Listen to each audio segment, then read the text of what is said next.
look at this beauty. Ah, yes. So much beauty. As in, I seriously love how they do this. Hello, everybody! My name's Yuki Cookie, and welcome to Psychic Connections. Now, I wanted to play this game back in 2020, but because of things that happened, I'm going to play this now in 2021. But imagine, I'm going to play this with a lot of content. So much content. And this song sounds so much like Studio Ghibli music.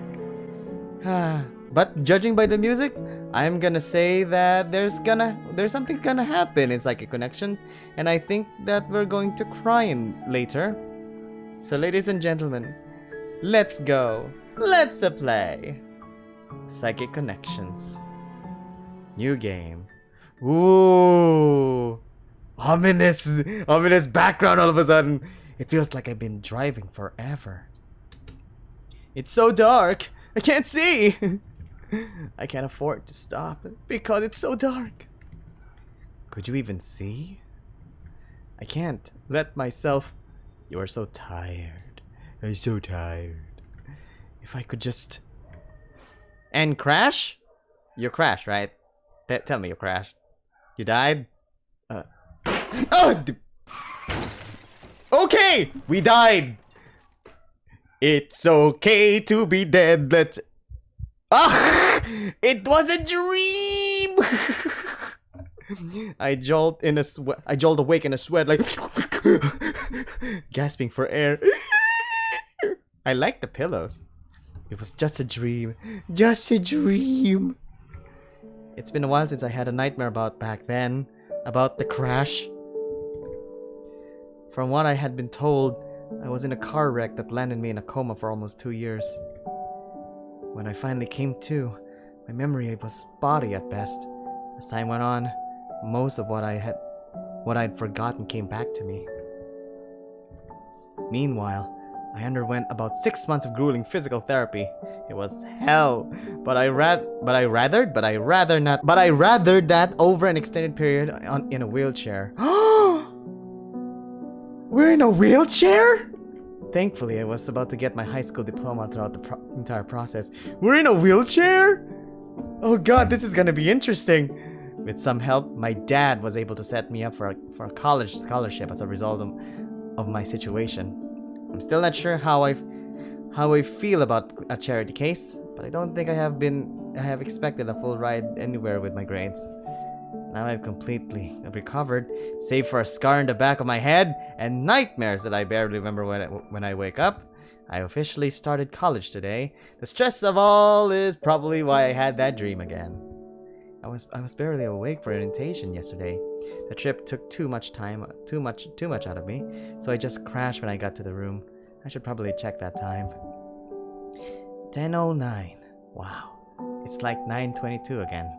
I definitely won't miss waking up early for school. It doesn't look like I have any new messages from Dad. No surprise here. You'd think he'd have been more worried about his baby boy. Unsurprisingly.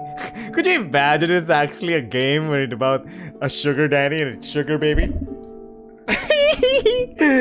Unsurprisingly, it didn't take long for him to return to being a relatively uninvolved parent.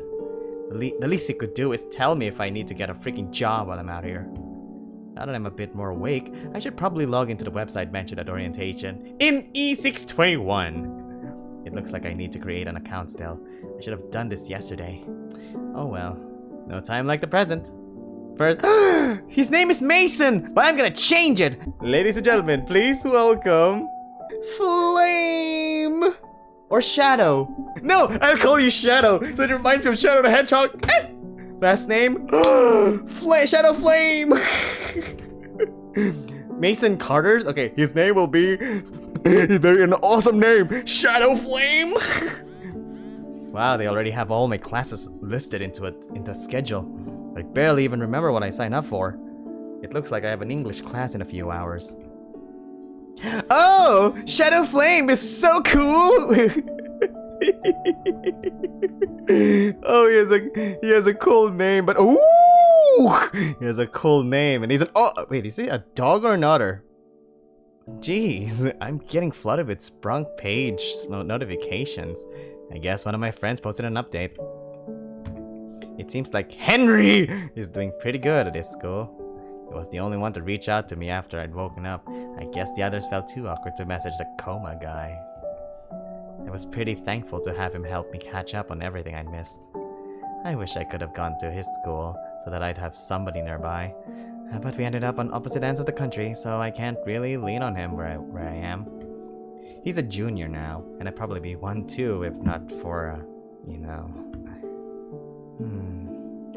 I flop my— oh, he's a dog! This looks so weird. I flop my phone back down onto my bed, letting my eyes stare lazily up at the bare ceiling. My bare ceiling. It all still feels so surreal. In what had felt like seconds, my entire life changed. My mom and dad had split, and all my friends left while I slept. Friends. It feels so strange not having anyone. I don't— what did you just say? I don't know if I can do that. Ooh, someone's at the door! Let me use my psychic powers! Someone's at the door, huh? I guess I better put on some pants and leave the existential crisis stuff up for later. Shuffling my jeans on, I move to open the door, but... oh, it's a girl! Oh, hey there! Your shadow, right? Can I help you? I'm almost positive I've never seen this girl before. I've never seen her before, but she looks so cute and cool! Is she the best friend? I don't know how she has a key to my room unless she's one of the hall monitors. Or maybe yet she's one of the roommates. Roommates! But I'm glad I at least got to put pants on before she opened the door. I don't want to see her, my psychic connected penis. My psychic connected penis. I'm almost positive I've never seen this girl before. And I don't know how she has a key to my room. But I'm glad I at least got to put pants on before she opened the door. My name's Zoe. I'm the RA for... huh? I'm the RA for this floor. Just doing my duties and making sure you move in alright. What's an RA? I know it's Republic Act. Maybe it's... huh. Zoe brushes past me, letting herself into my room and begins looking around. Yes, please, just let yourself in, I guess. Don't mind if I do! Now, where are the cum stains? I'm still a bit groggy, so I could be wrong. But I don't think she's allowed to just waltz into my room like this. Looks like you lucked out not getting assigned a roommate. Still a little empty though, ain't it? Oh, I don't know. Maybe we're going to get Yuka as a roommate. Reminds me of Repeal what's on because Yuka doesn't have a roommate. I stare at her blankly. I just got here. Did she expect me to have this place checked out or something? She looks at my desk and pats it off as if to dust it before using it as a seat, rather than the chair right next to the desk. Hey, it's your room. Don't sweat it. I'm just pulling your leg. Get it? I'm just pulling your leg because earlier you were in a wheelchair. College is a huge step, so don't stress too much and go at your own pace. Since I'm here, do you have any questions for me? Right, she's a resident assistant. Oh, you could have said that earlier. She likely know a lot about the campus. Okay, I'd be happy to answer the questions you have. Okay, what is there to do around here? Well, on campus, there are a couple spots worth your time. The library is probably the ideal study location. They enforce a strict low-volume policy. You mean they do more than loudly shush people? Let's just say if you need to check out books for a class or use the media center to print something, I recommend staying on the librarian's good side. I question what someone would have to do to justify banning them from using open school resources like the library. But considering the RAs can just let themselves into dorm rooms, I shouldn't question something like that either. I'll keep that in mind. There are There are a few open slots of grass and a couple good running trails all around campus if you're an outdoorsy type. Although, if you do prefer to exercise inside, I'm told we have a pretty good gym. We have an inside gym? I want to see that! It's usually pretty comfortable most of the time, but it gets packed in the winter months. There's a variety of equipment, and there's some vending machines with low-calorie snacks and supplements. Speaking of food, I think they said something about a dining hall at their orientation. Yeah. Though I'm being honest, I can't recommend the food there. You'd honestly be better off getting food from literally anywhere else. It can't be that bad. Right? Unless there's poison! Well, one of the chefs on staff is very eccentric. He likes to experiment with the meals. But if you don't believe me, you're free to experience it yourself. Just make sure you record it for me if you do. Personally, I recommend you explore the campus. I don't know much about you, so I can really speak to where you like to go. Okay, how does one become an RA? Oh, are you interested in being an RA? I'm not sure. Actually, I'm not even really sure what an RA does. But I'm growing more positive you shouldn't have been able to get into my room. To be honest, it isn't anything special. We maintain dorm life, and try to assist students with their needs while they live on campus.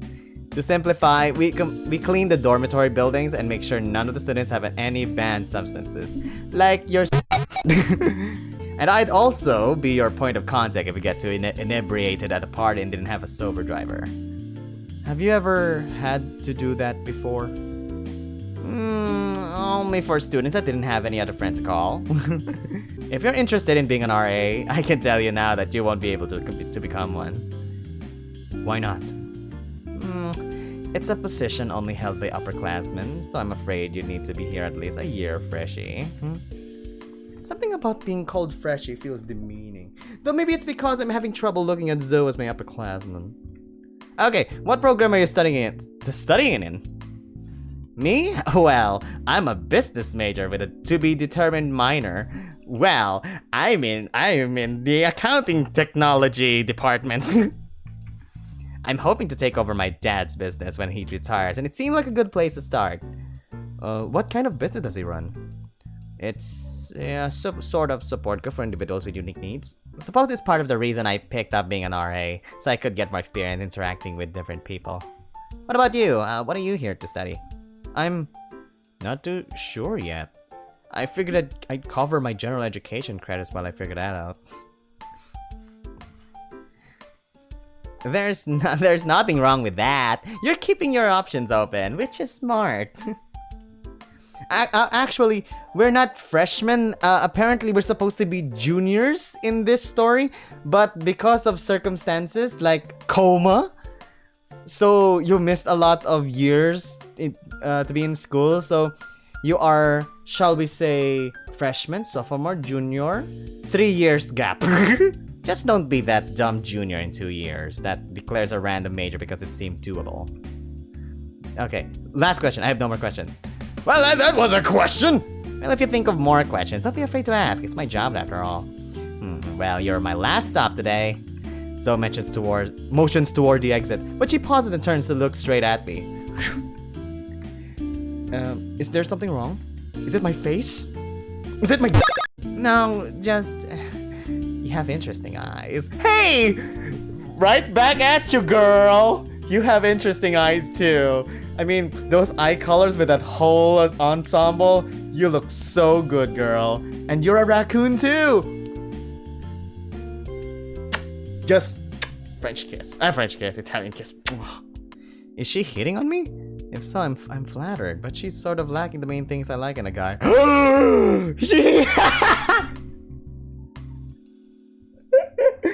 Oh, what a wonderful visual novel. All of us, because it just tells us that the main character is gay, which is perfecto. Why? At least we now know that this is a BL game. Woo! I mean, if Zoe was like a guy, I mean, we will be hitting hard now. But then again, if she's going to be the female best friend, I'm all up for it. Like, yes, I want a very straight person like Zoe is, like the straight man in this friendship. Thanks. Hey there. Hey. Here's a thought. Why don't you come check out the club fair with me? Beg your pardon? Yeah, it's this big cluster of clubs that are try to recruit new members during the first week of each semester. A whole week? Isn't that a little much? Probably, but I'm sure you'll find that a lot of people here take their extracurriculars seriously.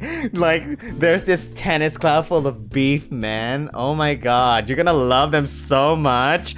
There's this husky guy, a cow, or a bull, whatever you call him, a giant lizard.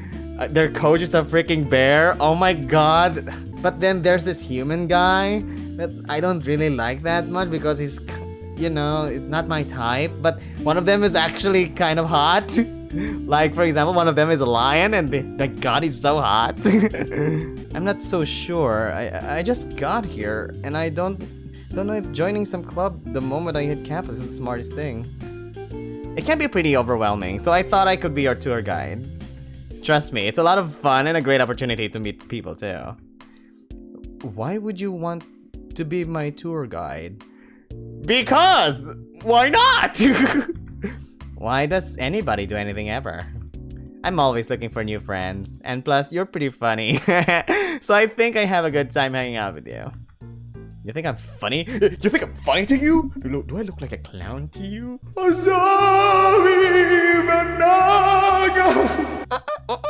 You think I'm funny? I don't remember making any jokes. Wait, unless the player is making all the jokes. That's because you are kinetically funny. Get it? Kinetically funny. I don't even realize it. The f does that mean? I'm kinetically funny? What does that even mean? It means the things you do are funny rather than the things you say. Like, for example, your fly's been down this whole time. Oh god, are you trying to show me your pee-pee? Like, seriously, dude? I quickly looked down, and lo and behold, my fly is not only undone, but gaping open, as if to encourage peeking at my choice of underwear. I mean, it's black, it's not a big deal. I grab the zipper and zip and yank it upward. I look up the panda oh, she's a red panda? She looks like a raccoon to me. I look up the panda before me who just snickers. We've been talking for a few minutes, he just now putted it out. Like, see, you're kinetically funny. Plus, I hate it when people stay cooped up in their dorm rooms all day when they could be out living life. Like, really? Wait, what is there to do inside that you couldn't do with others? Computer! Play games! Cleaning rooms! Masturbate! I can think of one thing, but after what just happened, I probably shouldn't make that joke. Assuming she isn't already thinking that what I was doing. I mean, Zoe's looking at me expectantly. It couldn't hurt to go check out the extracurricular activities, and I don't exactly have a reason to say no here. I guess it'd be fine to... Awesome! You won't regret it. Let's get going. In a blink of an eye, she's yanking my arm like, whoa! Pulling me out of my room towards the stairs. Wait! At least let me wear something presentable. It's not until she starts telling me about when she'd gotten lost last week that I started questioning my life choices. This is going to be a long day. Ooh, I like this place. The walk to the fair was pretty short. Zoe kept telling me more about campus life and things to look out for. Seriously, frat parties are the worst. By the end of it, everyone's completely faced.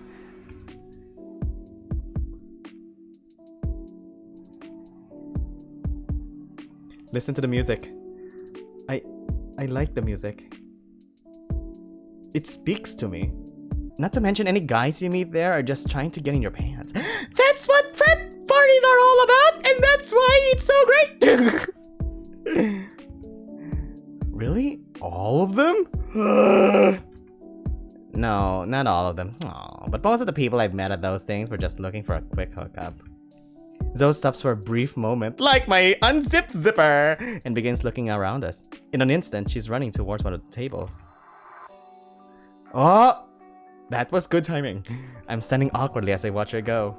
Should I have followed her or... Hey Shadow, get over here! I want you to meet somebody. Hello! Is this suave-looking guy? He already captures my heart. God, he looks so cute. Who is this guy? Give me his name. Aiden. His name is Aiden. His name is Aiden. Aiden, you stole my heart. Aiden, this is Shadow. He's a new student, so I thought I'd guide him through the club fair. I see. Well, it's nice to meet you, Shadow. The wolf before me. He's a wolf! I know, stop it! He's also a wolf too! The wolf before me extends his hand outward, and I give him mine in return like... Oh, no, he's just giving me a... Like that. But no! Kiss it! His grip is firm, almost stiff. I look him in the eyes and his gaze means...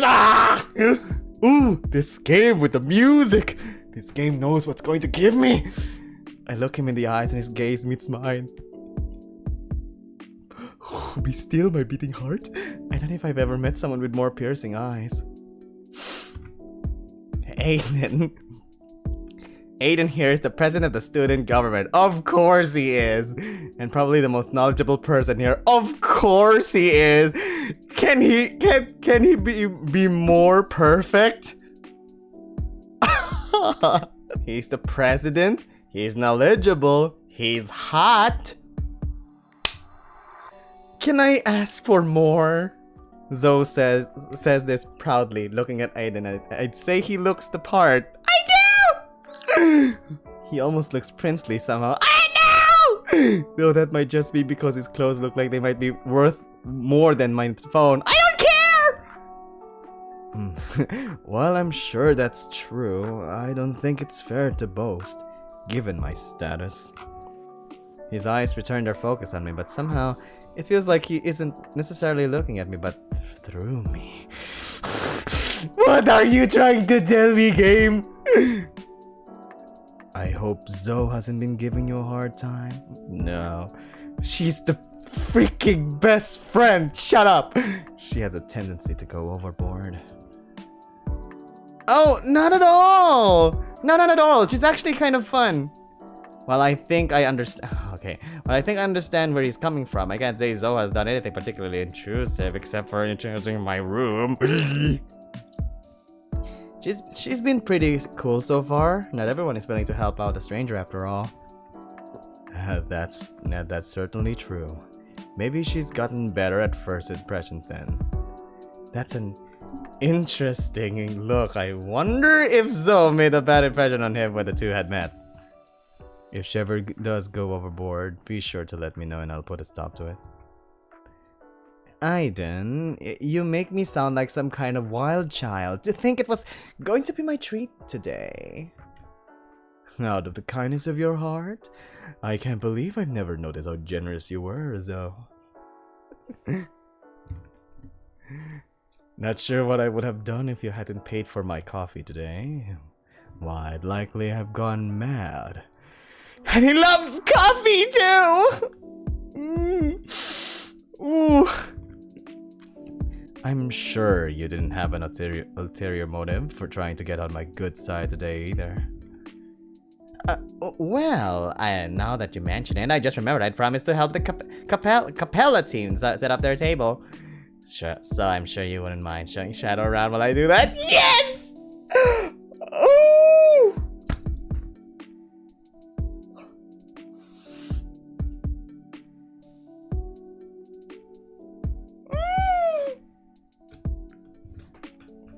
Zoe doesn't even give Aiden a chance to protest. She... Boom! Aiden, baby! She bolts off deeper into the fair, disappearing to the labyrinth of makeshift stands and people. Wait, did I seriously get dragged out of my room by someone I just met, only to get ditched and left in the care of a complete stranger? Of a hot stranger, yes! I need to start reevaluating the choices I make that put me in these situations. She's acting worse than last year. Sorry about her. As I said, she's a bit all over the place.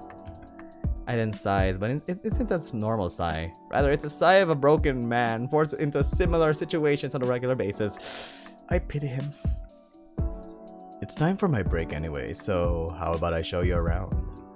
Are you really sure you want to spend your break doing more work? It's fine. I need to stretch my legs anyway. I know your legs are fine! Besides, it will be very unbecoming of me to not support my juniors. Daddy! Actually, you don't know that maybe we're the same age. I mean, you and Shadow may be the same age. Aiden proceeds to guide me through the fair. Occasionally, we stop at the table and I'd learn a bit more about some of the clubs. He's pretty knowledgeable when it comes to the involvement and reputation of the various clubs, though that probably comes with being student government president. So we've looked at quite a few so far. Any of them catch your interest? I'm not sure. Some of these guys seem a bit extra. Are you sure none of these are actually cults in disguise? You must watch too many movies. So, I'm an imaginative kid. Some of the students are just overzealous in their recruiting methods. If there was a call to the school, I think I know. Excuse me, do you two have a moment? Sure. Great! I'm currently looking for new members of our club. Opening personalized emotion networks, or OPEN for short. We seek to connect with like-minded individuals and finding their inner selves as we shed mortal boundaries on our quest towards enlightenment. What exactly does that entail? Finding your true selves, darling. I'm so glad you ask! We actually have several information guides on our activities if you're interested. Get it? Open, member. It means they're trying to teach you how to be open. Out of the closet, you know. The student hands me a pamphlet detailing several retreats in which members find themselves to remove all doubt from their existence. I'm not sure this is for me, but thank you. Probably a cultist. I understand. Keep the brochure in case you change your mind.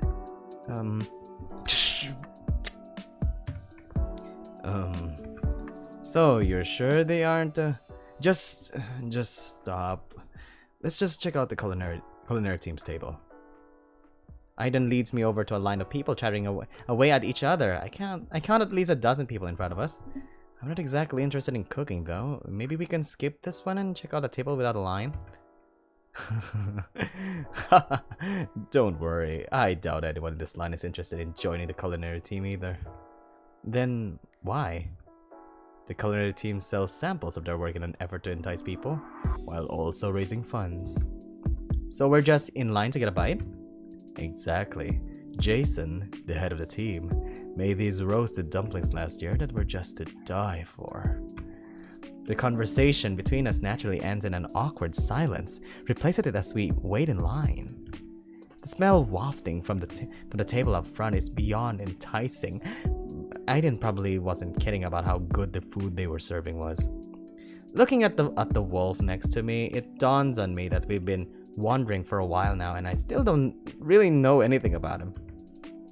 He's mostly just talked about the school so far and elaborated on the history of some of the clubs. He's very kind for giving me this tour, even if it was more or less shoved on him by Zoe. I feel like I should be asking more about him, but I don't even know where to start. Are you gay? I've never had so much luck when it comes to talking to attractive guys. So, Zoe seems to have taken quite the interest in you. Huh? Oh, yeah, I guess she has. She was quite insistent on me coming out. Is she like that with everyone she meets? No. No. She's actually pretty reserved with most people. But if she meets someone special, she tends to drop that facade. Really? What makes someone special? Hard to say. I guess some people have a unique quality. If she happens to see that quality in you, you're pretty much stuck with her. A unique quality, huh? It's a bit weird to think someone might act differently around you based on an assumption they have both about you. I don't really even know what Zoe thinks she sees in me. You're kinetically funny, dude! Unless I'm supposed to assume Aiden is also kinetically funny. My eyes drift downwards towards where his fly would be. Realize what I'm doing. Ah, no, what are you doing? I force my eyes back upwards to meet Aiden's gaze. So, has Zoe also seen a unique quality in you? Unfortunately, yes. We met while our parents were having a meeting and she's been stuck to me ever since. Wow! So, how long have you two known each other? About 10 years, I suppose. Wow, you guys are the childhood best friends! So, did you go to high school together then? No, I went to private school where Aiden pauses in mid-sentence, seemingly catching himself. He stares at me for a moment before he speaks again. You're actually pretty sly, aren't you? Trying to learn more about Zoe from one of her friends to raise your chances with her, huh? What? No! I'm just talking about her so that I'm gonna get into your pants. I mean, just to get your friendship, you know, to get to know more about her. Maybe I should just correct him and tell him I'm gay. It might be better to avoid confusion. Sorry, I was just curious and trying to keep the conversation going. Sorry. I just thought I'd tried pulling your leg a bit.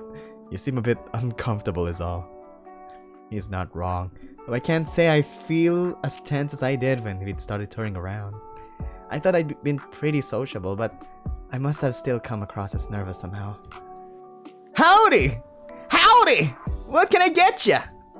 Aiden walks forward, letting his eyes scan the selection they have available. Veggie kebabs, mini pot pies, and lightly sugared jelly donuts. Mini pot pies! He visibly bobs his head back and forth, as if weighing the options in his mind, like, should I get this or that? I think I need a minute to think. Shadow, you go ahead while I decide. Sure thing. Ooh! Choose the meat pie? Sige, I will choose the meat pie. Mini pot pie. The mini pot pies were the first thing I smelled upon approaching the table, and will no doubt be the most filling. Okay, that'll be $4.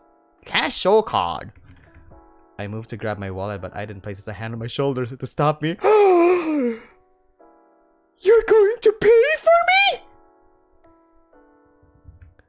me? Don't worry. Let me treat you.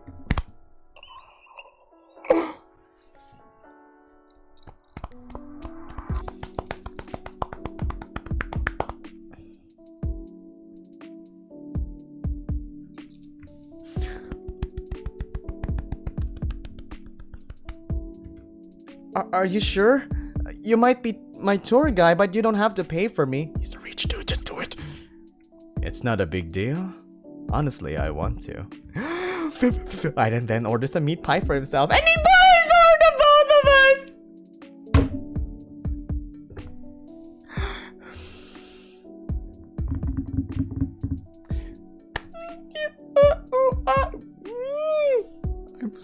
Oh my god, I'm blushing. The two of us shift out of the line with our food and look for a spot to eat. We settle on a bench sandwiched between two club tables. Don't you think we should find somewhere a little less busy? I'd prefer it, honestly. Well, we would have to go another part of campus to avoid any crowd. There's no real worry. None of the clubs should bother us if we don't approach them. We offer truly inventive experiences!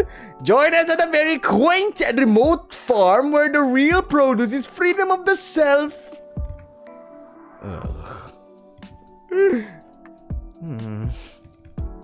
Maybe try avoiding eye contact too. Or maybe tell the principal. Yeah, thanks again, by the way.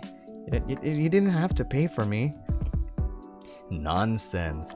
I'm nothing if not a gracious host. I'm thirsty! He says this proudly. I'm beginning to wonder if Aiden lied when he berated Zoe and actually does like showing off. Speaking of being a good host, do you have any classes today? Zoe and I are getting coffee later. I'm sure she'd love it if you join us. Coffee, huh? Can't say I've ever been the biggest Wait, what time is it? Busting my phone out with a quickness, I see that the time has already swept past noon. Crap! I'm sorry to do this, but I actually have to get going now if I want to make it to my class. Not a problem. Do you need me to show you where to go? I don't think so. Yes, yes, yes, yes, and yes. I'm pretty sure I know where it is. Well, just in case, hand me your phone real quick. He's giving us his number! Look at me! I reluctantly hand Aiden my phone. He proceeds to tap away on the screen. There.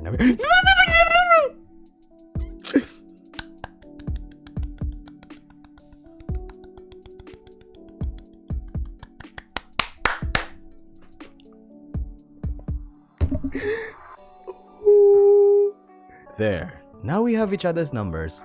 Just text me in case you do end up needing help. I'll let Zoe know you had to dash to your class, and I'll be sure to give her an earful for ditching you earlier. I'd appreciate it. I turn to leave and pull up my class schedule on my phone, which tells me that my class is in Hurlem Hall. Unfortunately, Hurlem Hall is on the other side of campus. With how much time I have before the class starts, damn it, I'm gonna have to run! After a sprint around the fair, I got to Hurlem Hall and into the classroom with a few minutes to spare. It's a smaller classroom, fortunately. There are still plenty of seats available, so I grab one of the chairs and in the back and catch my breath. Ooh, yes! You find the classroom, okay? I found it just fine. I appreciate your offer for help. I did typing. Glad you found it. While you're still available, you never did answer my earlier question if you wanted to get coffee. Yes, go to him. Go get coffee. I love to get coffee. I want some coffee. I would have more coffee. I'd love to get coffee. Coffee does sound nice. I was thinking this morning that I needed to put myself out there if I wanted to make friends. Sure, why not? I should be able to squeeze it in. Great, great. Text me when your class is over. I'll let Zoe know. Do you mind if I sit here? Hello! It's a bunny rabbit. I look up from my phone to see a very slender rabbit before me. He looked down at me as he motioned towards the seat next to mine. No. No? You don't mind, or no, you don't want me to sit here? No, I don't mind. Sorry, I'm just collecting myself. I mean, I've just talked to a very hot guy. I had to rush to get here on time. Really? Sleep in late or something? Something like that. So I guess if we're gonna be seat buddies, I better ask your name. Seat buddies? I feel myself cringing at such a juvenile term, but it will be rude to point it out. It's Shadow. Shadow the Hedgehog. And you are? Quinn. His name is Quinn. Well, it's nice to meet you, Shadow. My name's Quinn. Oh, Mr. Breyer? His name is Breyer. Good afternoon, everyone. Welcome to English 101, an introduction to writing. I'm your professor for this course, Mr. Breyer. The conversation between us ends as Mr. Breyer begins to handing out and discussing the syllabus of the course. I do my best to pay attention to the dull explanation. Psst. Comedy music? Comedy music? I know how important it is to know the rules and expectations of the class. Psst. Letting myself be distracted would not be a good way to start my academic career as a college student. Psst. What? The rabbit looks taken aback but quickly shifts into grinning as he slides a piece of paper toward me. I roll my eyes at the bunny and take the paper from him. At first I'm confused by the strange hieroglyphs, only to realize they are in fact English words hidden behind poor penmanship. This Mr. Breyer is pretty boring right now. After deciphering the message, I look up at the rabbit, who stares back at me expectantly with a wide grin plastered across his face. I guess he's expecting me to reply. Sige, let's answer him. He's so monotone. I slide a note back to Quinn. Shh. He nods in agreement before scribbling something else down. I really don't get why they bother with the syllabus thing. It's always don't eat in class, be respectful. I really don't get why. Okay, don't eat in class, be respectful, turn your work in on time. Everyone is an adult, right? Do we really need reminders on how school works? Yes, especially if you're new in school. I mean, the school mismo na do school place. There we go. I can agree with that sentiment. I'd like to think all university students are adults and don't need this, but it's also apparent that 2 adults are passing notes in the back like a couple of middle schoolers. We continue passing notes over the next hour while Mr. Breyer lectures about how he runs the course. English. Once Mr. Breyer ends his lecture, I begin packing up my things, but as I turn to leave, a small hand atop my shoulder. Oh! Listen. Hey, listen, if you're not busy, I was gonna go check out some books at the library. It seemed like it'd be pretty fun to talk to if you'd open up a little bit more. Any chance you want to go with me? I might have considered this invitation, but I already had made plans with Aiden. It'd be rude to flake within an hour of making those plans. Sorry, but I can't. I already have plans. No problem. Just thought I'd see if you wanted to come with me. I'll see you around then, Shadow. Definitely. Bye! I watch as the rabbit walks out the door. He seems a bit disappointed. No, don't care. But we share this class, so I'm sure we'll have a lot of chances to get to know one another. I shoot Aiden a text to let him know my class has finished, and he sends me the address of the cafe. It looks like it's about 10-minute walk. Hopefully they aren't waited too long. Just say, it's distracting me. Okay, I slide the note back to Quinn. He chuckles at my response and proceeds to scribble something else down. Oh no, this is a comedy scene! I don't know. Oh, really? Wanna see something more distracting? Oh no! What is it? My mind immediately starts racing. More distracting? Is he talking about? He can't be. I look at the bunny incredulously and he meet my gaze. He's moving his brows! Oh no, what? My mind immediately starts racing. More distracting? Is he talking about? He can't be. I look up at the bunny incredulously and he meets my gaze, waggling his eyebrows. He can't be serious. I was always told I'd meet racier people in college, but I'm not sure if I'm ready for this. Distract me, Daddy! Distract me, Daddy! Okay, distract me, Daddy! Quinn's face lights up. I see his hand leave the table, moving towards his... Okay, let's see the... Towards his pants. I turn my head back to the front of the class. My face feels like it's burning up. I can't watch this, but a peek surely couldn't hurt, right? I look back to Quinn to see he's pulled out his phone. He flashes me a picture of a video game and proceeds to slide me a note.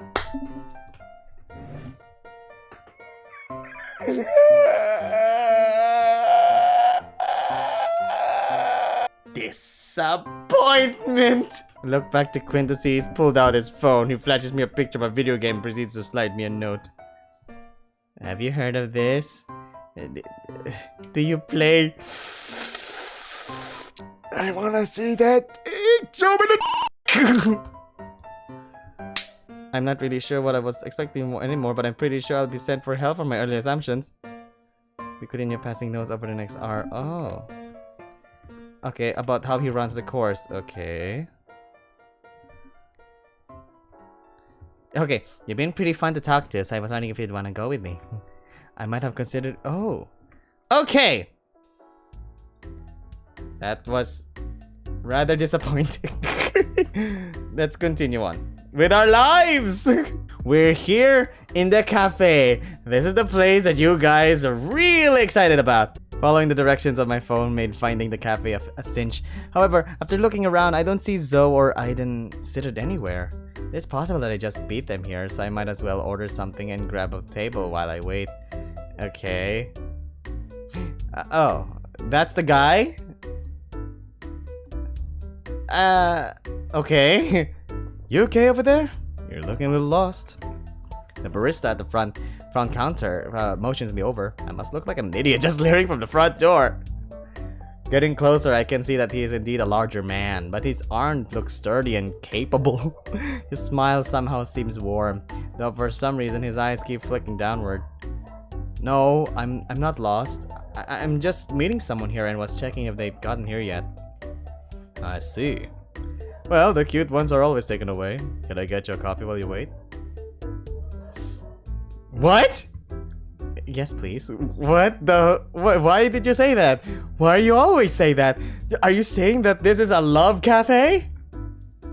I'm not a huge coffee drinker, so I pick something uncomplicated sounding off the menu. After taking the money for my order, the barista proceeds to quickly whip my drink together. Meanwhile, I snag a nearby table. It's only after I'm sitting down that it dawns on me. What did he just call? Did he just call me cute? I mean, he's not too bad looking himself. Not that I thinking about it. He definitely seems to have an air of maturity about him, although that might just be because he looks a few years older than me. Order for Shadow! Order for Shadow! Snapped out of my daze, I see that the barista man I was dreaming about is standing before me with my drink in hand. Aren't customers usually supposed to get up to get their coffee? Usually, but today's a slow day and I could use a break. I hope you don't mind.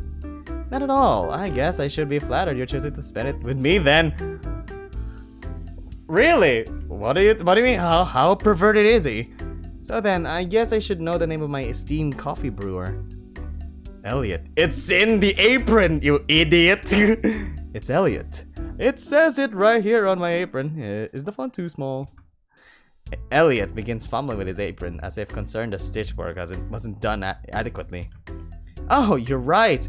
Not sure how I didn't notice that before. It's fine. For all you knew, I could have been wearing somebody else's apron. So this friend you're meeting, are they somebody special? Yeah, they're actually kind of special. He's cute too. At first I ponder what he might be meaning, but my thoughts are immediately dispelled by his tail lightly caressing my leg. I'm not even sure how I should be answering this question right now.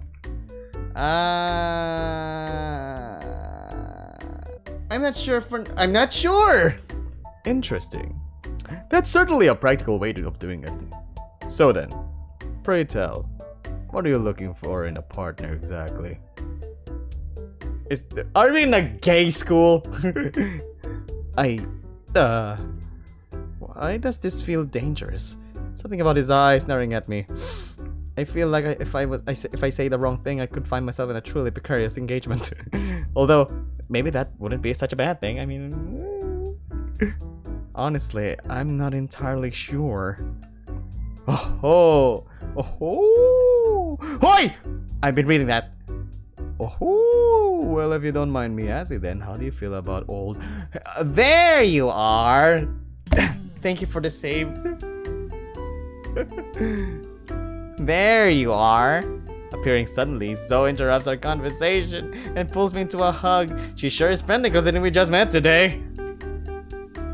I hope you weren't waiting long. Ran as fast as I could. Though I see you've already met Elliot. Hopefully he hasn't made you too uncomfortable. Oh, I mean, not really. That's ridiculous. I'd never make anyone uncomfortable. Really? Because I recall a certain musclehead almost decked you for coming on too strong. The art of flirting is all about timing and targeting. You have to recognize who won't appreciate it and who will. Elliot rubs his tail against my leg one more time before drawing it back to his side. The panther's attention finally shifts off of me and back to Zoe. Wait, he's a panther? I almost thought he's a walrus. I almost thought he was a purple seal. But enough about me, Zoe. It's so good to see you. I had no idea Shadow was a friend of yours. We met today at the campus. I'm his resident assistant. Right. You always are busy with those extracurriculars. Hope you at least had a good time visiting with your family before coming back. It was okay. It was okay. I might tell you about it some other time. The two of them look towards me briefly, and it suddenly feels like I'm intruding on a private conversation. I'm not even sure how to break the ice on this sudden awkwardness. Luckily, due to a wolf in shining slacks coming to my rescue, I won't have to! Yee! He's so hot with that blazer! I see you both are here already. Though I don't recall Elliot being invited to our little get-together. Oh, you wound me, Aiden. Here I thought we'd become good friends. Come on, Aiden. What are the odds that Elliot wasn't going to be here? I agree. Though I still think he should probably return to behind the counter. I'm still unsure what kind of establishment you're trying to run, but your employees are liable to slack off if they keep seeing their boss engaging in chit-chat more often than working. Sorry, Ellie. The Grump is having a bit of a rough day. The large panther sighs before removing himself from his seat. He motions for the two to go ahead while he trudges back toward the counter. Bye, Elliot! That was a bit rude, wasn't it? Oh, sorry, I just have a bit of a headache.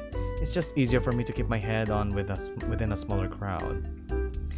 I'll apologize to him later. You have to forgive Aiden. He's an introvert.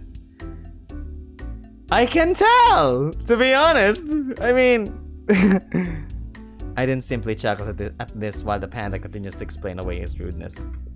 Today was just exhausting for him after being around all of the people at the club fair, so it's just better for him to be around fewer people so he can recharge.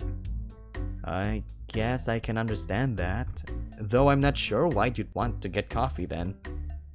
I value a routine, and we get coffee every Monday and Friday. Regardless of how I'm feeling, I have no desire to deviate from that. He gets pretty anal. He gets pretty anal if something knocks him off schedule. But enough about Aiden. Tell us about you, Shadow. I mean, I like to get anal. What? No, nothing? Okay, anything specific you want to know? What's your zodiac sign? Virgo? Really, Zoe? We're starting with astrology?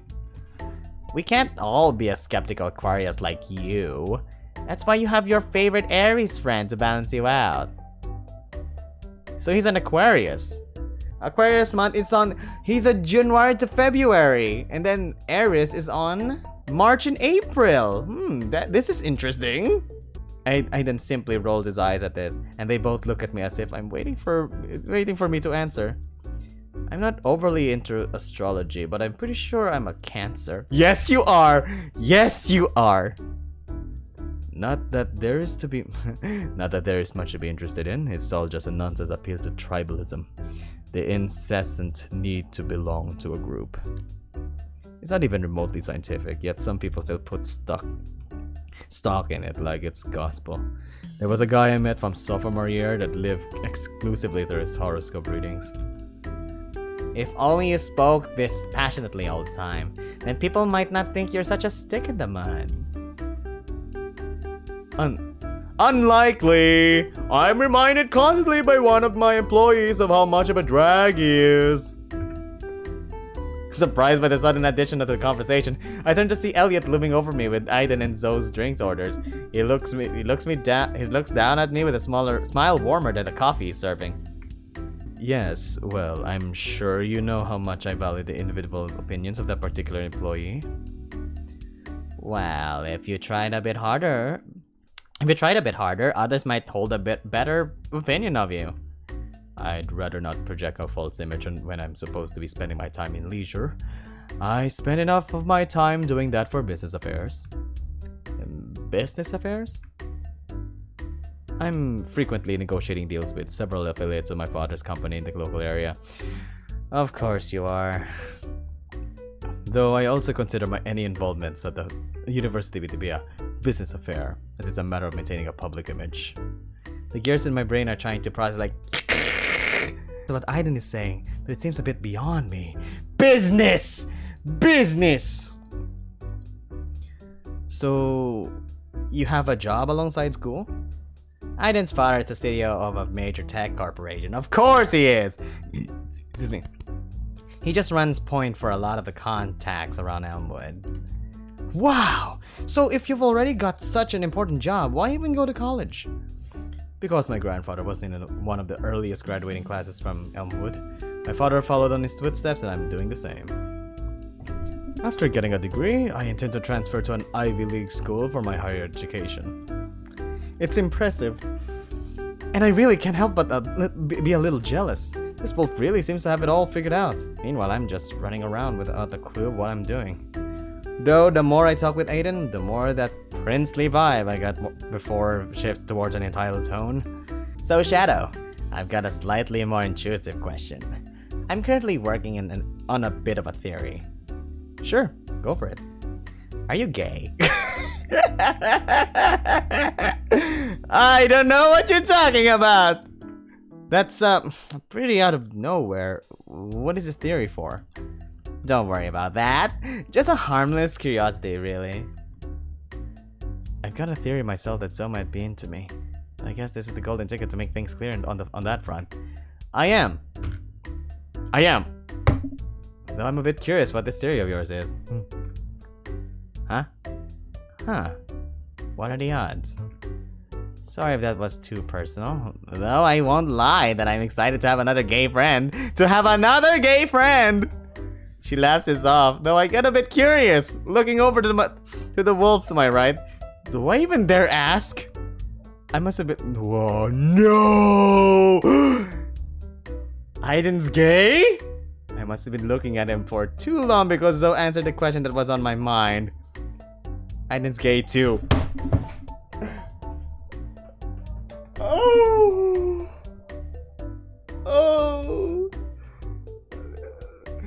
The universe have granted us the possibility of a beautiful, beautiful relationship. I am both happy, excited, ecstatic, and hopeful. We're gonna have a psychic connection. Oh, this is gonna be fun. Aiden's gay too, if you're wondering, and hopelessly single.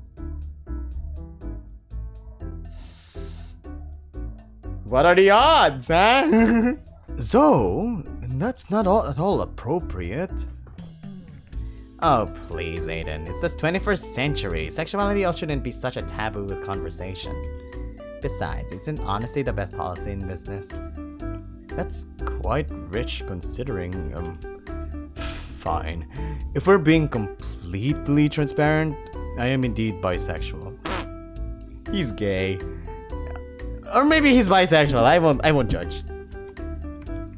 I'm hopelessly single, as Zoe puts it, because I've never considered romance a priority.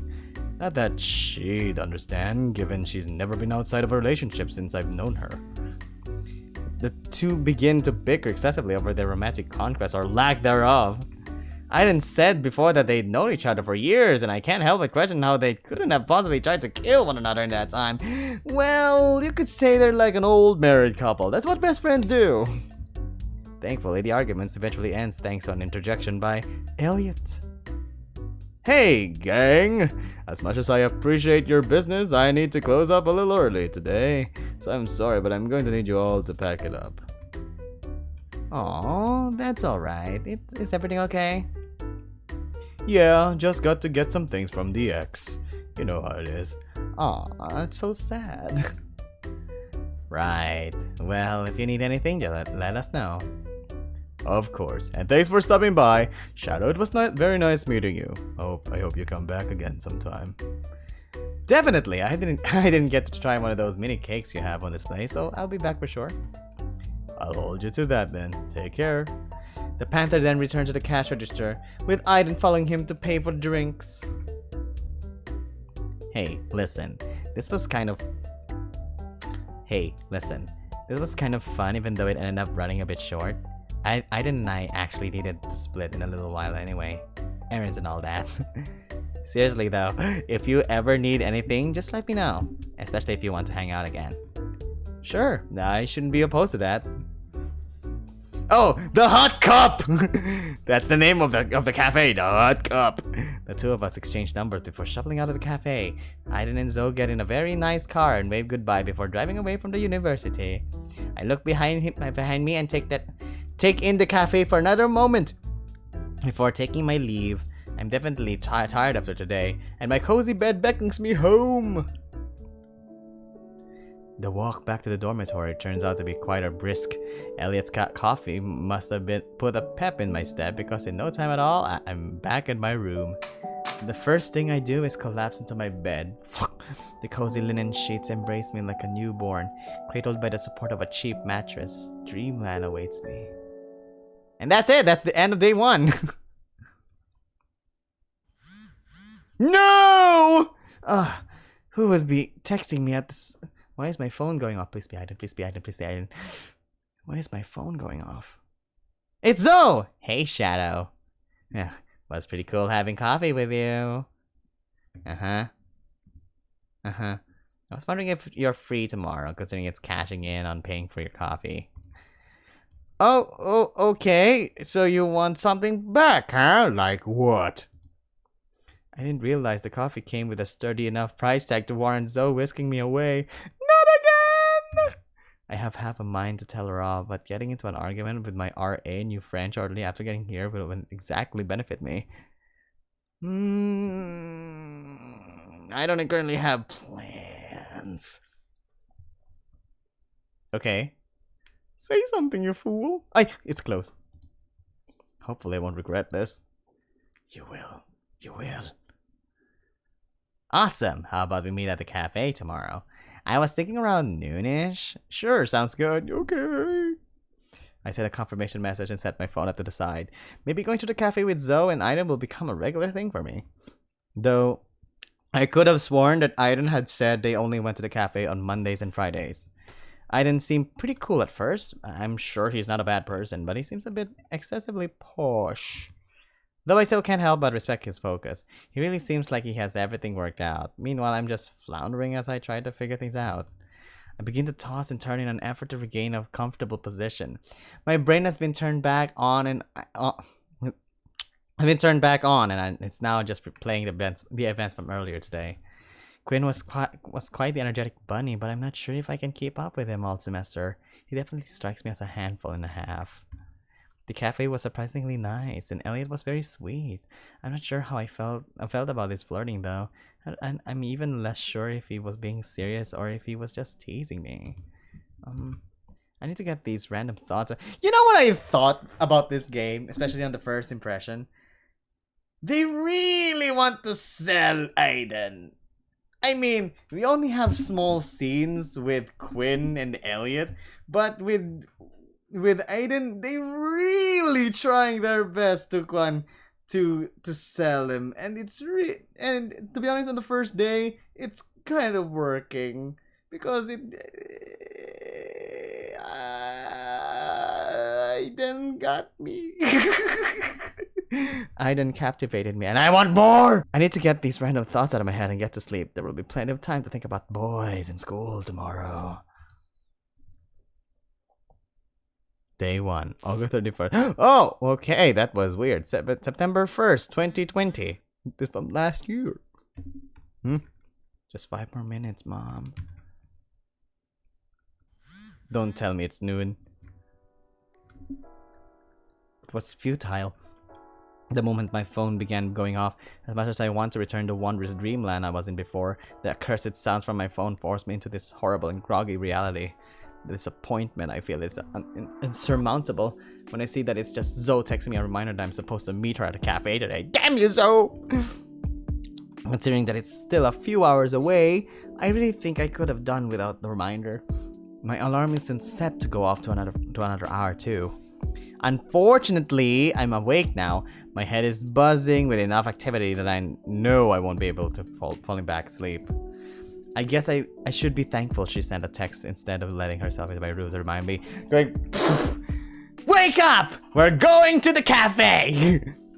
Not that I was likely to forget. I've got another class this evening, but I didn't have any plans beyond that. With a few more hours to kill, I guess I've got to do something before I get to meet Zoe. I could check out the gym. Woo! Sige! It might be worthwhile seeing what they have in case I find the motivation to exercise. Plus, there's bound to be some kind of eye candy. I could also just head to the cafe early. I could probably sneak in a conversation with Elliot while also getting a dose of coffee in my veins to wake me up. Although, I could also be less proactive and just stay in my room and play on my phone for a couple of hours. I might even be able to sneak in some more sleep if I try hard enough. Okay. Wolfface said gym. Let's go to gym. Checking out the gym seems like a good idea. Even if I don't have the energy to go every day, it doesn't hurt to know what my options are for exercise. Looking at the map on my phone, excuse me, it looks like the fastest way to the gym will be by cutting through the main campus. While I don't think I'd mind saying hi to Aiden, I think I'd rather avoid the crowd of the club fair and just cut around. As I move towards the door, my hand reaches out towards my jacket, but then I recall how hot it was yesterday. I'm probably better off without it. Ooh, EU, huh? The lockers are over there! Getting inside the gym proved to be a lot harder than I thought it'd be. For one thing, there are multiple exits to the gym, but only one entrance. If that wasn't enough, the entrance is not well labeled at all. I almost decided to give up and go home before someone passing by pointed out to me. Now that I'm here, I'm actually a little impressed. Unlike the outside, the interior looks well maintained. The paint on the walls looks surprisingly fresh, and some of the equipment looks like it's barely been used. The front desk is being manned by a large hyena. He's an hyena? At least it will be if he wasn't jamming out to some song blasting through his headset. I want to ask him for a quick tour or explanation of how things are run here, but anytime I try to grab his attention, he just points to a sign-in sheet on the counter. I could have seen what he looks like. I'm better off looking for someone else to show me around. Music? I can't hear you. I scanned the room, hoping to see someone who looks approachable enough. What's wrong with this game having bombastic music, then all of a sudden having very low volume music? I'm better off looking for someone else to show me around. I scanned the room, hoping to see someone who looks approachable enough. My eyes are drawn to a particularly imposing figure. A tall buck with perhaps the most impressive set of muscle I've ever seen. Hello!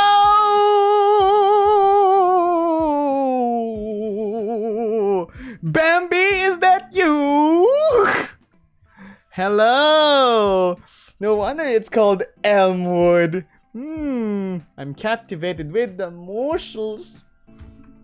Hello. Okay, I'm interested now. Now, who is this? To say he stands out will be an understatement. He has horns! His eyes are pointing at the wall while he hurls a barbell. It looks like it's at least 100 pounds, maybe even 2. The veins on his arms seem to almost pulse with each rep, and I can almost see the beads of sweat sliding off of him from here. He turns to see me gawking at him. No. Like some kind of peeping Tom. His face shifts into a scowl, clearly not pleased to have an audience. I'm sorry! You're too hot! Take a picture, it'll last longer.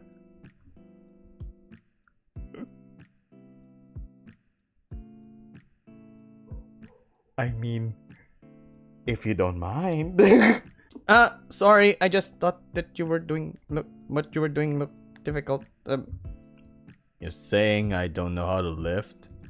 I mean, no. You look very experienced. You look very experienced. It was just impressive, that's all. Yeah. He looks at me for a moment with an intense expression, as if deciding whether he wants to smash me with his... Oh, don't tell me! Is this the guy that Elliot tried to flirt and he punches Elliot on the face? I have a feeling. He looks at me for a moment with an intense expression, as if deciding whether he wants to smash me with his fist or crush me with his huge biceps. I mean, I'm open for the latter, and I'm also happy for him to smash me on a different sense. His expression eventually relaxes, as if deciding I wasn't worth the effort of flattening. Never seen you around here before. You're either new or you don't go to the gym much. Which makes sense with scrawny arms like those. Ouch. Hey, I'm not here for arms. I'm here for legs. Ouch. Well, it's true that I'm basically a twig compared to his Goliath. I've never thought of myself as a scrawny before. Then again, I guess being in a coma for 2 years tends to ruin your physique. Yeah, I just started here this week. I was hoping someone could show me around, but the guy at the desk is too busy. And I'm not sure if I could describe Dan as busy. Lazy is more like it. I find myself chuckling. His name is Dan! The hyena's name is Dan! He must be a dirty Dan! I find myself chuckling at this rather large deer continues to glare down at me. Was he not trying to make a joke? Don't catch your name. It's because I didn't give it to you. Right, so why not throw it to me? Right, so what is your name? Sorry, but I don't really have time for this whole get to know you thing. Oh. I mean, at least it's kind of realistic. You just met the guy. Then let me use my psychic powers!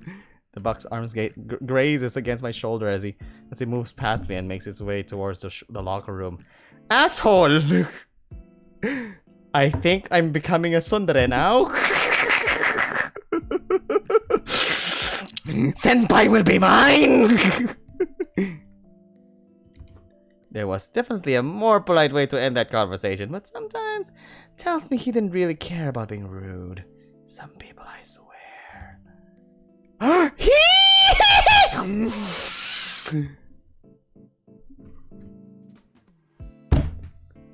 No! What are you doing? Dan!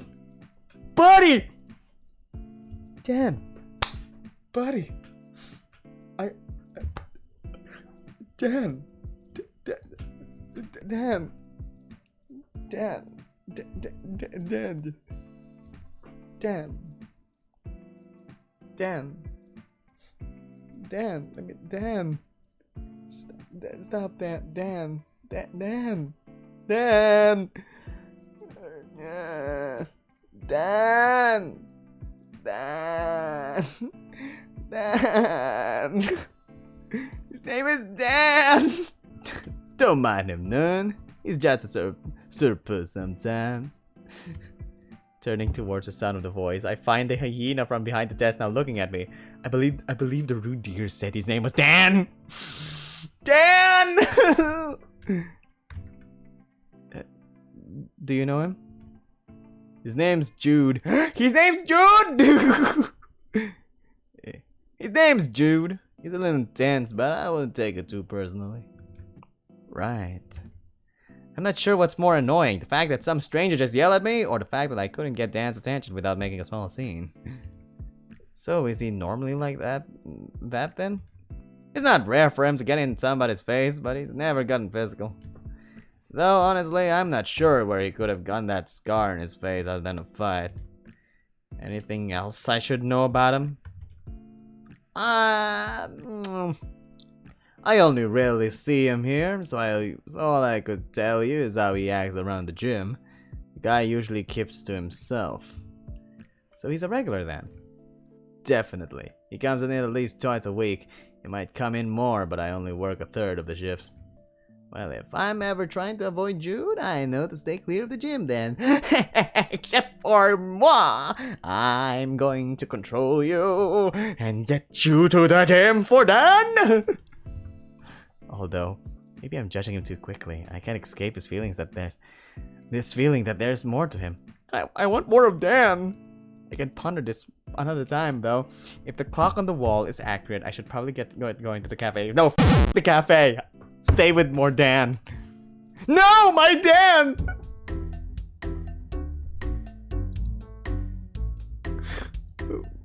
Dan, come back!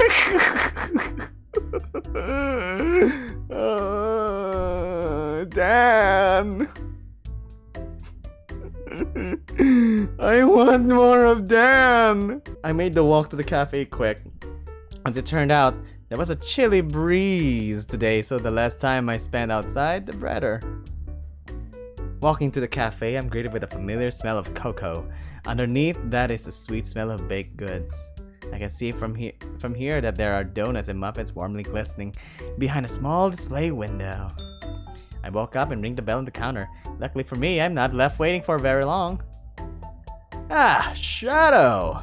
I thought I might be seeing you again. Did you come here just to see little old me?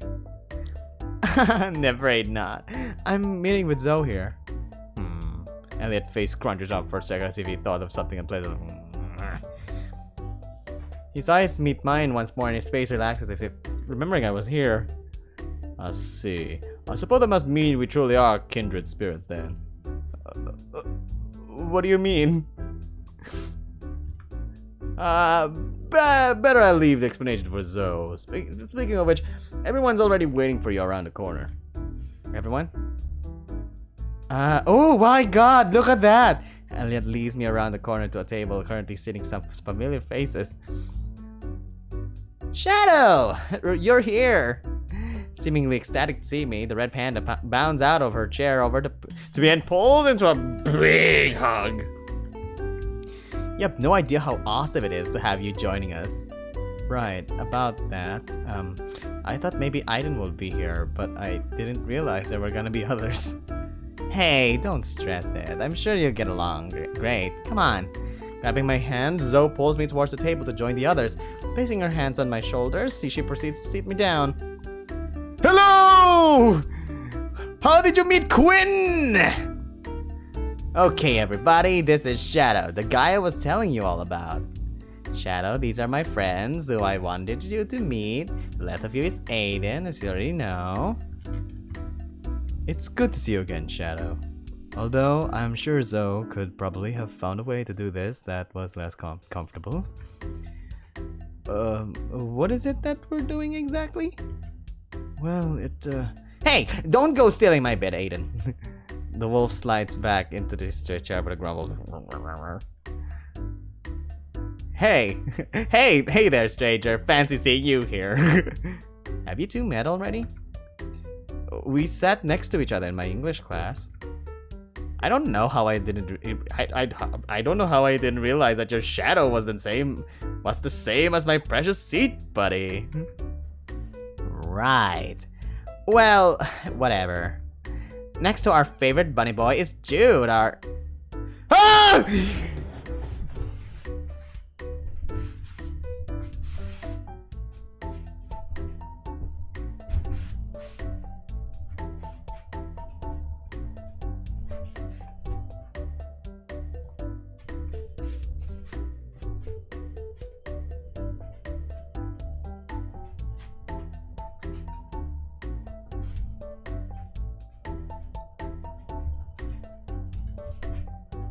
I'm so happy!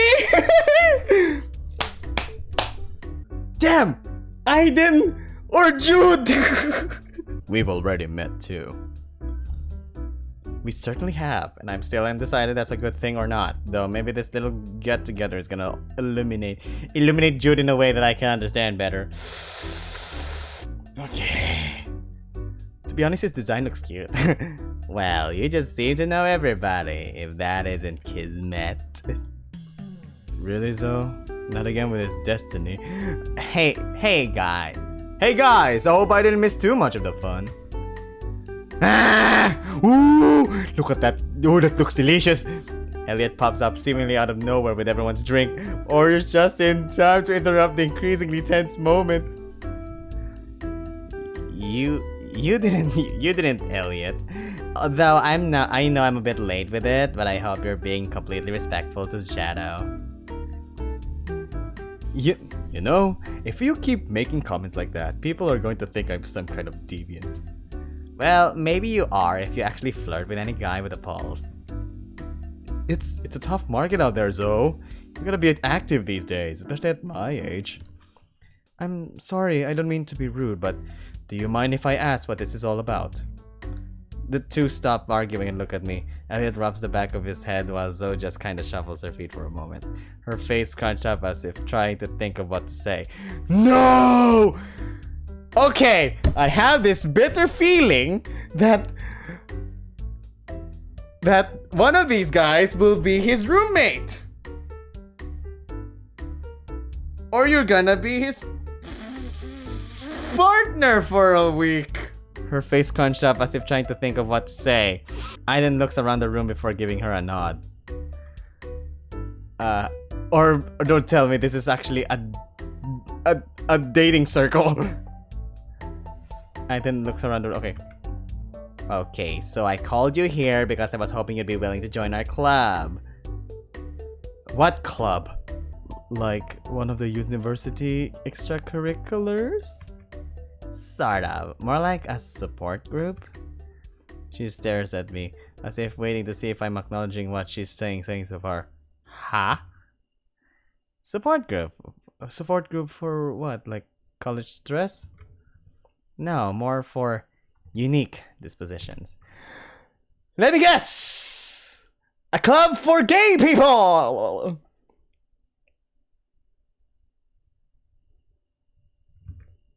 So, he's just getting more on edge. It's probably better you just stop beating around the bush.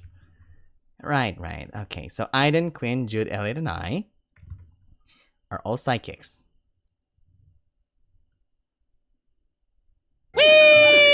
I mean, I made a joke about it. I thought the main character is the one who's psychic.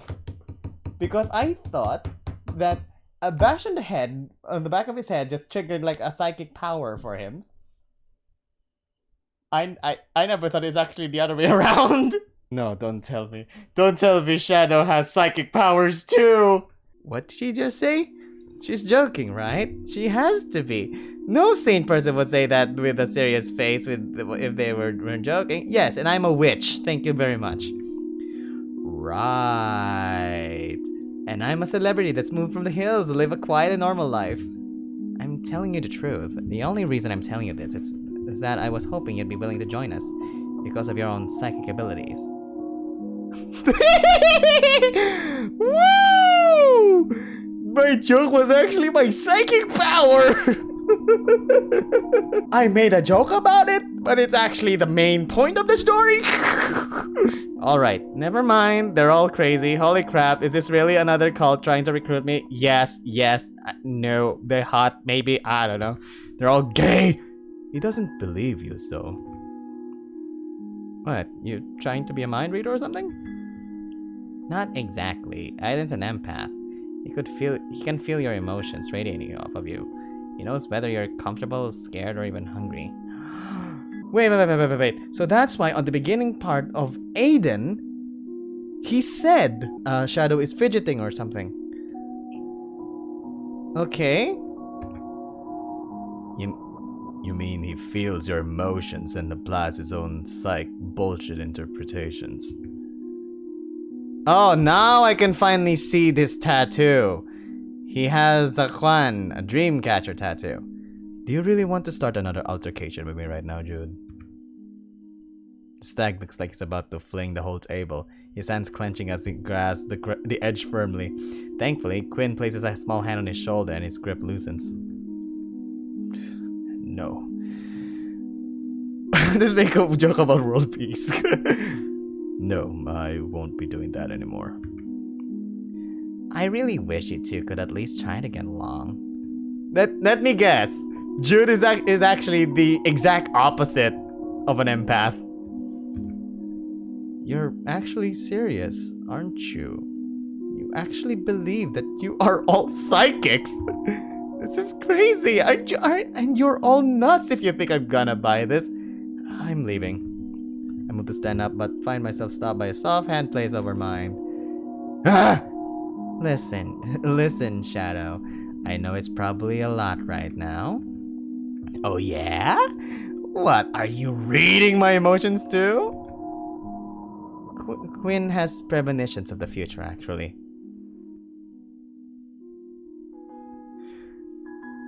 Oh! So he has clairvoyance. No. Clairvoyance is you can see from afar. A precognition! There we go. He's a person with precognition. It's why I decided to sit next to you in that boring English class. I knew we'd be seeing more of each other, so I thought I'd use the chance to get to know you better. Hypothetically, if this guy can see the future, it would at least explain why he was acting so friendly with me. Or Zoe told him about me, which is why he sat next to me. That would be a more likely explanation. Problem is, I'm still not sure what their angle here is.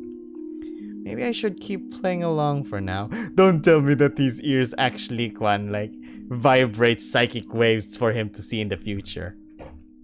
Maybe I should keep playing along for now. It's a bit unnerving to think that most of the people I've met over the past couple of days are literally cuckoo, cuckoo, cuckoo. But at this point, my curiosity at least peaked. Okay. So what about the big guy over here? Jude has acute precognition. He always knows what's going to happen. Huh? Huh? Isn't that the same as... It's not the same. Quinn has visions of random things, while I see things constantly. It might be easier to say Jude has really good reflexes. I mean, he got good muscles and good reflexes, I can tell you that, but... What do you mean, these really good reflexes? Like, if I throw my phone at him, he can dodge it with ease?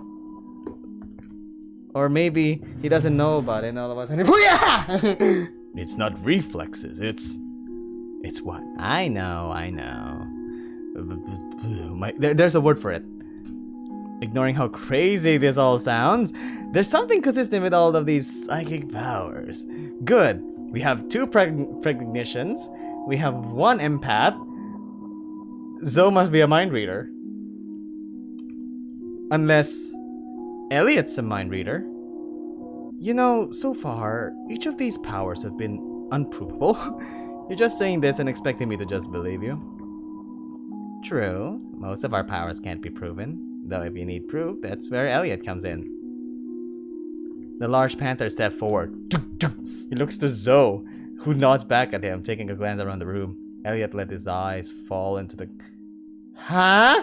Into the teacup he put in front of me. He lets his eyes fall into the... Like the eyeballs drop onto the teacups? Oh, wait, no. He can see your future by reading your tea. Just like with Gwen in Harry Potter. His eyes bore into the cup like he's watching a pot boil. Huh? Nothing's happened. The cup slides across the... No! No! He has telekinetic powers! He has telekinetic powers! Okay, bend my spoon! The cup slides across the table gently without anyone touching it. Then it lifts ever so slightly off the table in front of me before gently returning to its original position. How did you do that? Elliot can perform telekinesis. You know, moving objects with his mind. Holy sh**, this is legit! They're actually all psychics! Am I going crazy? No, I'm going cuckoo, cuckoo, cuckoo! This has gotta be a dream, right?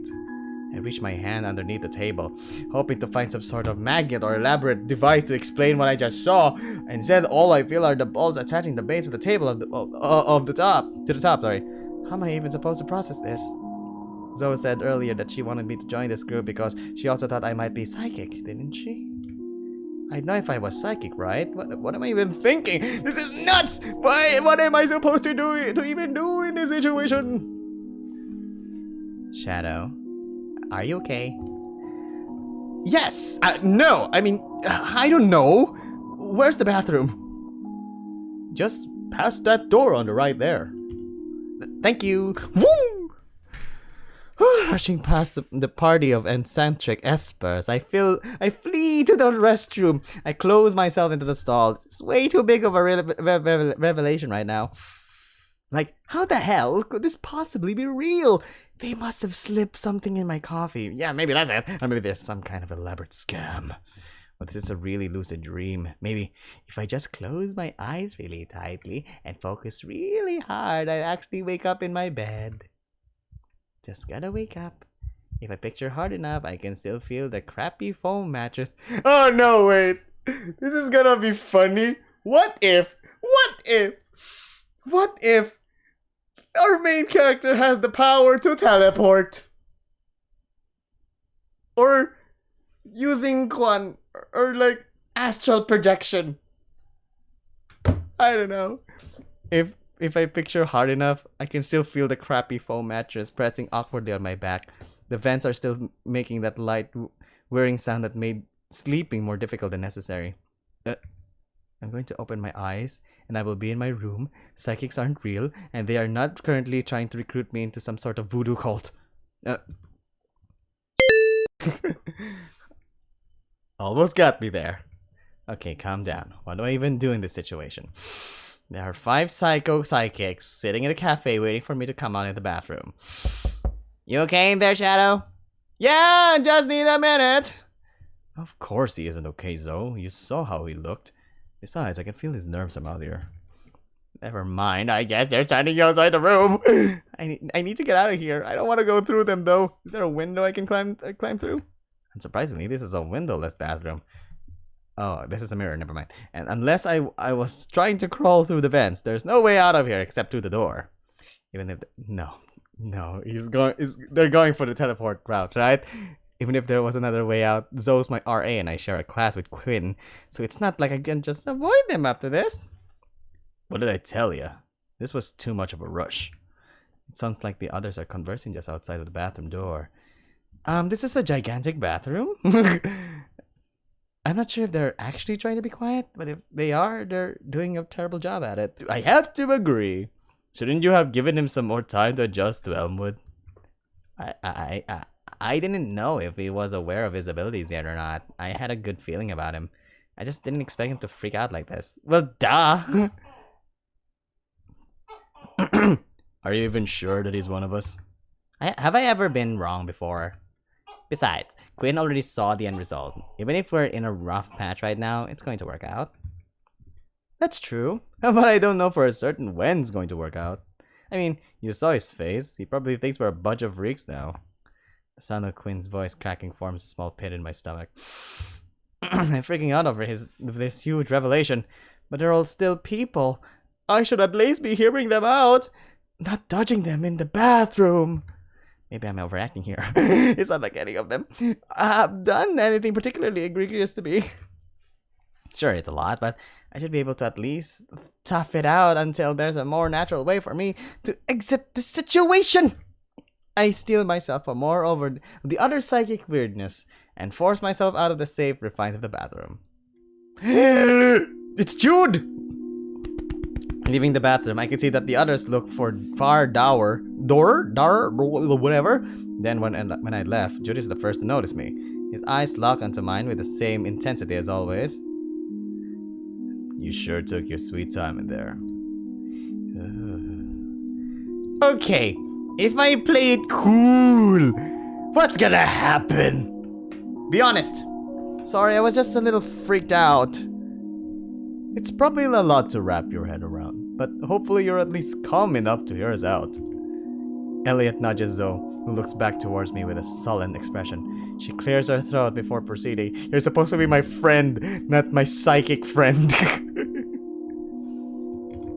You're supposed to be my BF, my best friend, not my PF, my psychic friend. Shadow, look, I'm sorry if we made you uncomfortable.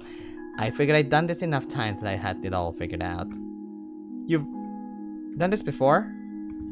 Yeah, it's sort of my thing. I find other psychics and I help them meet others just like them. Though, when I meet other psychics, they're usually at least aware of the existence of their abilities. Yeah.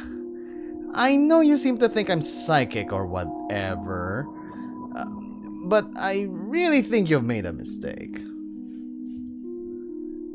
Trust me, Shadow. She has a sixth sense about this kind of thing. Literally. She has a sixth sense? No. No. She has a sixth sense too? Psychic abilities come in all shapes and sizes. Yours might just be something smaller that you've never noticed before. Something smaller I've never noticed, like my penis. Nothing really comes to mind. How exactly do you even figure something out like that out? It varies from person to person. Some are simply born with their gifts. Meanwhile, others manifest after some sort of triggering event. The magnitude varies as well. Some find their uniqueness quite apparent, possessing unignorable capabilities that nobody else seems to have. In other situations, it can require more careful observation to discover one's capabilities. Exactly. Like when I was little, I had no idea that some of the things I dreamt about were actually visions of the future. So when I saw some of the things I dreamt about happen, I was scared and confused for a while. I guess I'd be a little freaked out if I could see the future. Though, hey, at least you'll never get surprised by a pop quiz, right? If only it were that simple. I tried to read the rabbit's expression to see if I'm just missing something. The confusion on my face must have been obvious because Jude chimed in. Quinn can't choose when he has premonitions or what they're about. The whole point of this was supposed to be to figure out how to manage all this psychic crap.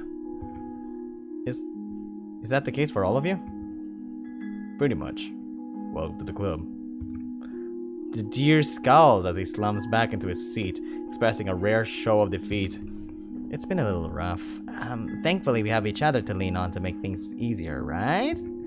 It hadn't really occurred to me that they might not be happy about their own situation, sorry. Normally, in any of the stories I've read, having basically superpowers had little to no downsides. But if they don't really have control of them, that's just be a world of inconvenience. How haven't they been caught or uplifted by some secret government organization yet? I think I can almost understand the urgency to include me. How many people could they even talk to about this? It must be hard. It is sometimes. It has been difficult in different ways for all of us, but we're making the most of it. More than anything, Shadow, we're just hoping you'll be open-minded enough to join us. Even if you don't realize it yet, sooner or later you'll discover whatever your psychic ability is. We can help you when that time comes. What happens if you refuse? The game ends?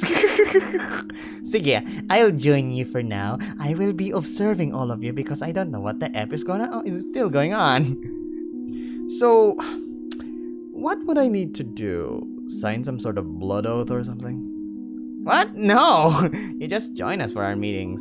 And that's it. Occasionally we might try to do something together as a group. What Zoe means to say is that on occasion she will force us together into various uncomfortable activities. Oh, come on. It's never that bad. Please, I had a sunburn for weeks after that beach expedition you put us through. I thought it was pretty memorable. I'd never been to the beach before. Exactly. Queen gets it. Outside of a little sunburn and Jude being too much of a grump to go swimming, it was a blast. I told you I didn't have a good pair of trunks for the beach. Crazy as it sounds, I agree with Aiden. It was a dumb trip. I'm so sorry you feel that way, Jude. To think I'd convinced myself you had enjoyed collecting all of those seashells. Yeah, well... Oh! Our big boy has a little hobby! Yeah, well, not like there was much else to do. The others laugh while Jude simply sits back with a huff. He's actually kind of a Our big boy is actually kind of a softie. It's strange. Oh, great! Back to this music. It's strange. I wasn't sure if they were even friends before, but now they're all bantering like they've known each other for ages. It feels less tense than before, as if the previous revelation of their supernatural abilities had never even happened. Maybe that's why they really spend time together, because it's the only time they feel normal. They aren't necessarily bad people. They're strange, sure, but everyone has their quirks. Plus, if Zoe's right about me, then maybe it isn't the worst idea to join them. Though, that small voice in the back of my head telling me to get up and leave hasn't quite gone away yet. Alright, sure, I think I get it. Huh? I might not be sure about all the psychic business. In fact, I still think it's pretty crazy. Despite that, you haven't given me much reason not to believe you. I'm hoping you can give me a bit more time to, adjust to all of this. Of course, Shadow. In that case, without further ado, welcome to the Psychic Concord. Concord? It's Zoe's word of the week. It means a few different things, but she's using it as a synonym to friendship. What's the point of using complicated words like that? Just say what you mean. Some people can't be as direct as you, Jude. Sounds like another mug broke. What do you mean?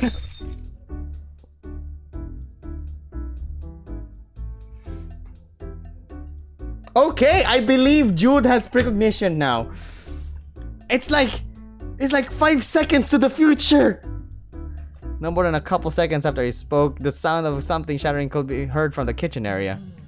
The large panther simply sighs, shaking his head in disappointment. You know that girl is far too ditzy for her own good. Either fire her or keep her out of your kitchen. Aiden, as much as I value your input, I hope you'll leave the management of my cafe to me. Anyway, as fun as this all was, I'm afraid I have to get back there. Jude, do you think you'd be willing to put an extra shift? He works here! Sure, you know I'd never say no to more hours. You work here? Part-time, but I'm always picking up a shift here and there when Elliot needs me. Somehow, I can't even picture the big buck working in the service industry. The thought of him greeting customers with a large smile like...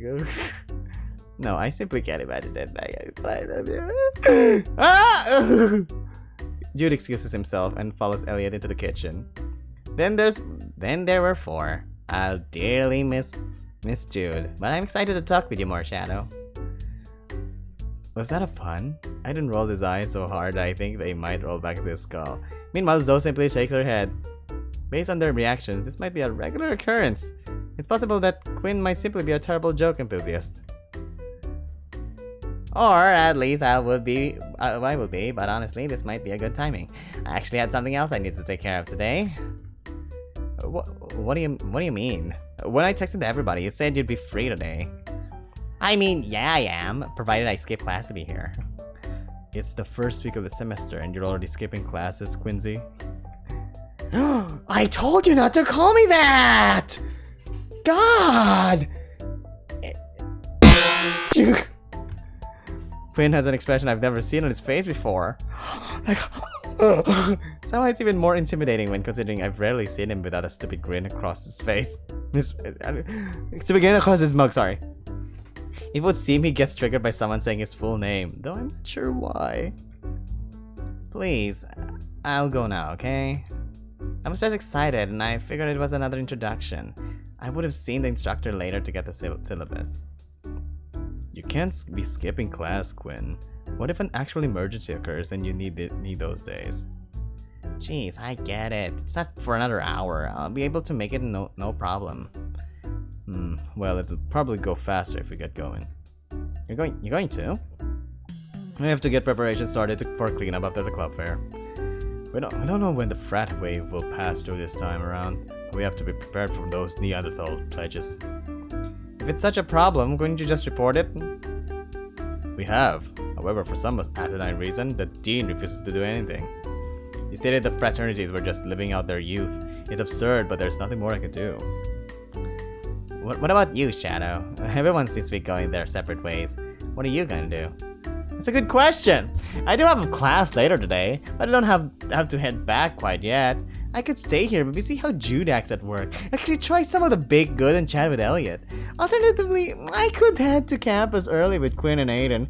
It never hurts to be early to class. Ano man? I'm torn! No! On one hand, I'll be with this wonderful wolf. On the other, we could have a muscled buck. I mean, why would you do this to me? Let's go with the buck. I think he's all of a sudden, he's so interesting all of a sudden. I think I'll just stay here. I've been meaning to try some of the baked goods. Well, I'll keep you company then. It's so fun to drink coffee alone. Suit yourself. Let's get going, Quinn. Hey, Aiden. What do you call a wolf in sheep's clothing? Exactly. What do you call a wolf in sheep's clothing? Hey, come back! No! Aiden simply sighs as he walks out the door. Quinn practically hops after him. I suppose I'll never hear the punchline to that one. Zoe hums to herself as she watches them go. Eventually, she turns her attention to me. So, you're really alright with all this, Shadow? I mean, I won't pretend it isn't weird. It totally is. I guess it's just the more I think about it, the more I normalize it. It's not like it changes who you are as people, though it does help explain some of the weird behavior. Well, I'm probably the most normal out of the bunch, so I hope I can help make transitioning into our little family easier. She has to be joking, right? She's probably one of my biggest causes of concern. Oh, hello. Before I can comment on this, Elliot returns with a small rag on hand. Oh, you're both still here? I was coming back to clean the table. I heard Quinn and Nathan leave and just assumed. Well, I'd been dying to try one of the mini cakes you had, so it seemed like it'd be worth staying. Plus, I have to admit, I was a bit curious how Jude acts while he's working here. Well, that I'm sorry to disappoint, but he's mostly the same. But enough about Jude. Other than a mini cake, what can I get for you? Shadow, have you tried the maple cinnamon latte? I can't say I have. Oh god, this must be my psychic power. Getting drunk on coffee. Ooh, I highly recommend it. I'm paying anyway, so let me treat you. Well, I won't say no to a free drink. Gotcha, 2 maple cinnamon lattes and an extra sweet mini cake. I think we can do that. I'll send Jude over with all of that shortly. Thanks, Elliot. So anyway, Shadow, tell me a little more about your... Zoe stops as her phone buzzes. She pulls it out and her smile quickly falls away into a frown. Sorry, Shadow. Apparently Aiden and Quinn got into an argument. I have to go mediate. Is that normal? Unfortunately, Aiden tends to have very strong opinions. Despite being able to understand the feelings of others, he has a tendency to not mince words. Anyway, I'll text you later. Sure, I hope everything's okay. Panda gives me a small smile before turning to rush out the door. I think you should stop with the other... never mind. I'm left alone when Jude returns with our drinks. Ooh,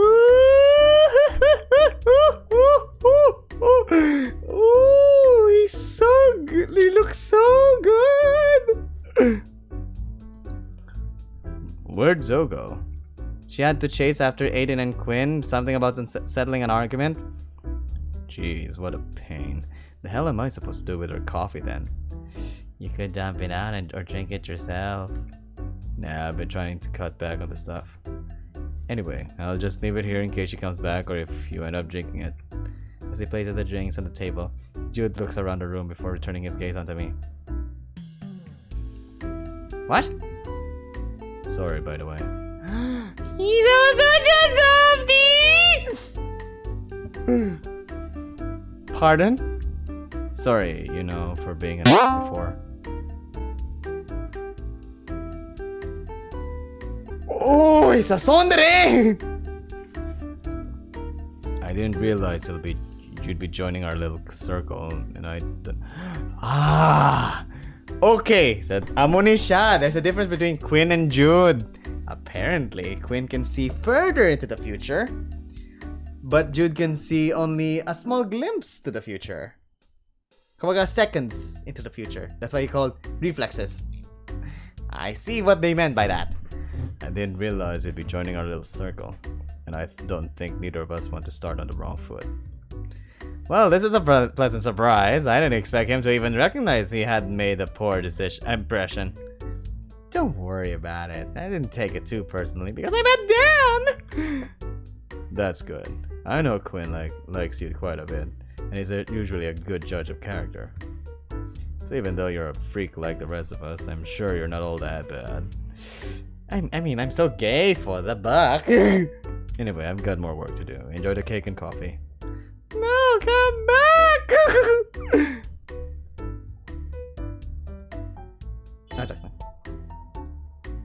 The large deer walks away and I'm left alone to my thoughts. No! I'm not too sure how I feel about Jude calling me a freak, but then I guess he thinks of himself as a freak too. It seems like everyone has been dealing with this for years now. Despite that, it's possible he still hasn't come to terms with it. If he still hasn't come around the idea, how can I expect to? I grasp the mug in front of me and make a small sip. Confirming the maple cinnamon latte is so aptly named. The warm flavors dance meditatively across my tongue. The delightful drink pushes the darker thoughts away, though I find myself wishing I had some company. I turn my attention over to the front of the cafe where Jude and Elliot are working. I realize now that Jude doesn't really interact with most of the customers. Instead, he cleans the tables and dishes and restocks the baked goods. Meanwhile, Elliot mans the register and greets the customers. On a few occasions, I see the squirrel they're working with almost drop something. However, time and time again, I see Jude catch it just in time. Their shift seems to be going swimmingly, but eventually, my attention is drawn away by a couple at another table arguing loudly. Damn it! I know what I saw! Don't you fucking lie to me! I'm not lying! Why don't you ever listen to me? Maybe if you hadn't already cheated on me, I'd be able to find a way to believe you. Oh, is this gonna be our psychic revelation now? Jeez, talk about drama. I know some people break up in a public place to avoid making a scene, but this seems like the opposite. I don't have to take this. I'm leaving. Get back here, you bitch! The man grabs his cup of coffee and launches it at the woman who had begun to walk away. No! Oh, and of course he catches it. Okay. Unfortunately for him, his intended target was shielded by the fast-acting deer servicing a nearby table. The coffee lands just above the apron and seems to drip down his front. Jude grits his teeth, and I have no doubt that the boiling coffee couldn't have felt great. That's enough! Jude, get him out of here! With pleasure. Practically radiating with rage, the deer grabs the abrasive man by the neck. The agitated male drops his mug in surprise, causing it to break on the floor. The man pounds on Jude's chest while the deer drags him out the front door, his partner following after them.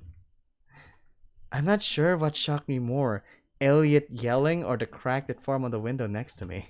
Did Elliot do that, or was it something else? I feel like I'm becoming paranoid. After an awkward... Okay, fine, go be that way, Jude. After an awkward moment of silence, Jude returns to the cafe. Most of the patrons gawk at him while he moves into the kitchen. Elliot seems to deflate as he goes over to where the couple was sitting and begins to clean up the mess they made. I know it might not be my place, but part of me wants to help him clean that mess up, as well as ask about the window. Although I'm also curious about how Jude's doing. Hot coffee can seriously scald your skin. Check on Jude. Forget Elliot. Check on Jude.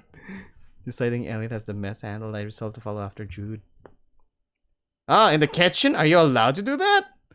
Moving into one of the side doors, I see Jude standing there alone in the kitchen. Don't cry, don't cry. If you cry, I'm gonna cry. I'm gonna cry. Dude, what the hell? You're not supposed to be back here. Calm down. I saw the whole thing. I just wanted to make sure you're good. I'm fine. More than fine. I'm great. Putting pompous ass like that in their place is very therapeutic. Jude moves slightly, causing him to wince. It's obvious he probably has some burns from that coffee. Take off your shirt. Take off your shirt! Take off your shirt! What? You heard me. Take it off. Hot coffee can cause some serious burns, so we're gonna take care of that. Piss off. I can take care of myself. This is getting annoying, and I'm not doing this song and dance with him. Pretty sure a short while ago you just apologized to me for being an ass. Now, unless that was an insincere apology, you're going to shut up and let me help you.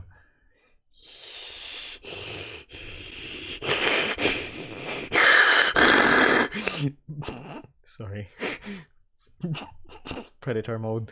Jude grumbles at this, but takes his apron off, so I know he intends to comply. Ay, sandere! No! I move over to one of the sinks and turn the water on, grab a rag that looks clean. After dousing the rag in cool water, I turn back to Jude, who's already taking his shirt off. Nipple! You take off your hands away. It's the first time I've been able to see his complete musculature. He really is one of the fittest people I've ever seen. I can't get distracted though. His upper chest is already starting to look a little red. Oh! He's getting closer! As I get closer with the rag, Jude closes his eyes and grabs the edge of the table as if embracing for something. Is that... Fuck, are you sure you're doing that right? Yes, it's important to cool a burn with water. It's normally you cool it with running water, but doubt Jude could fit his upper body under the sink.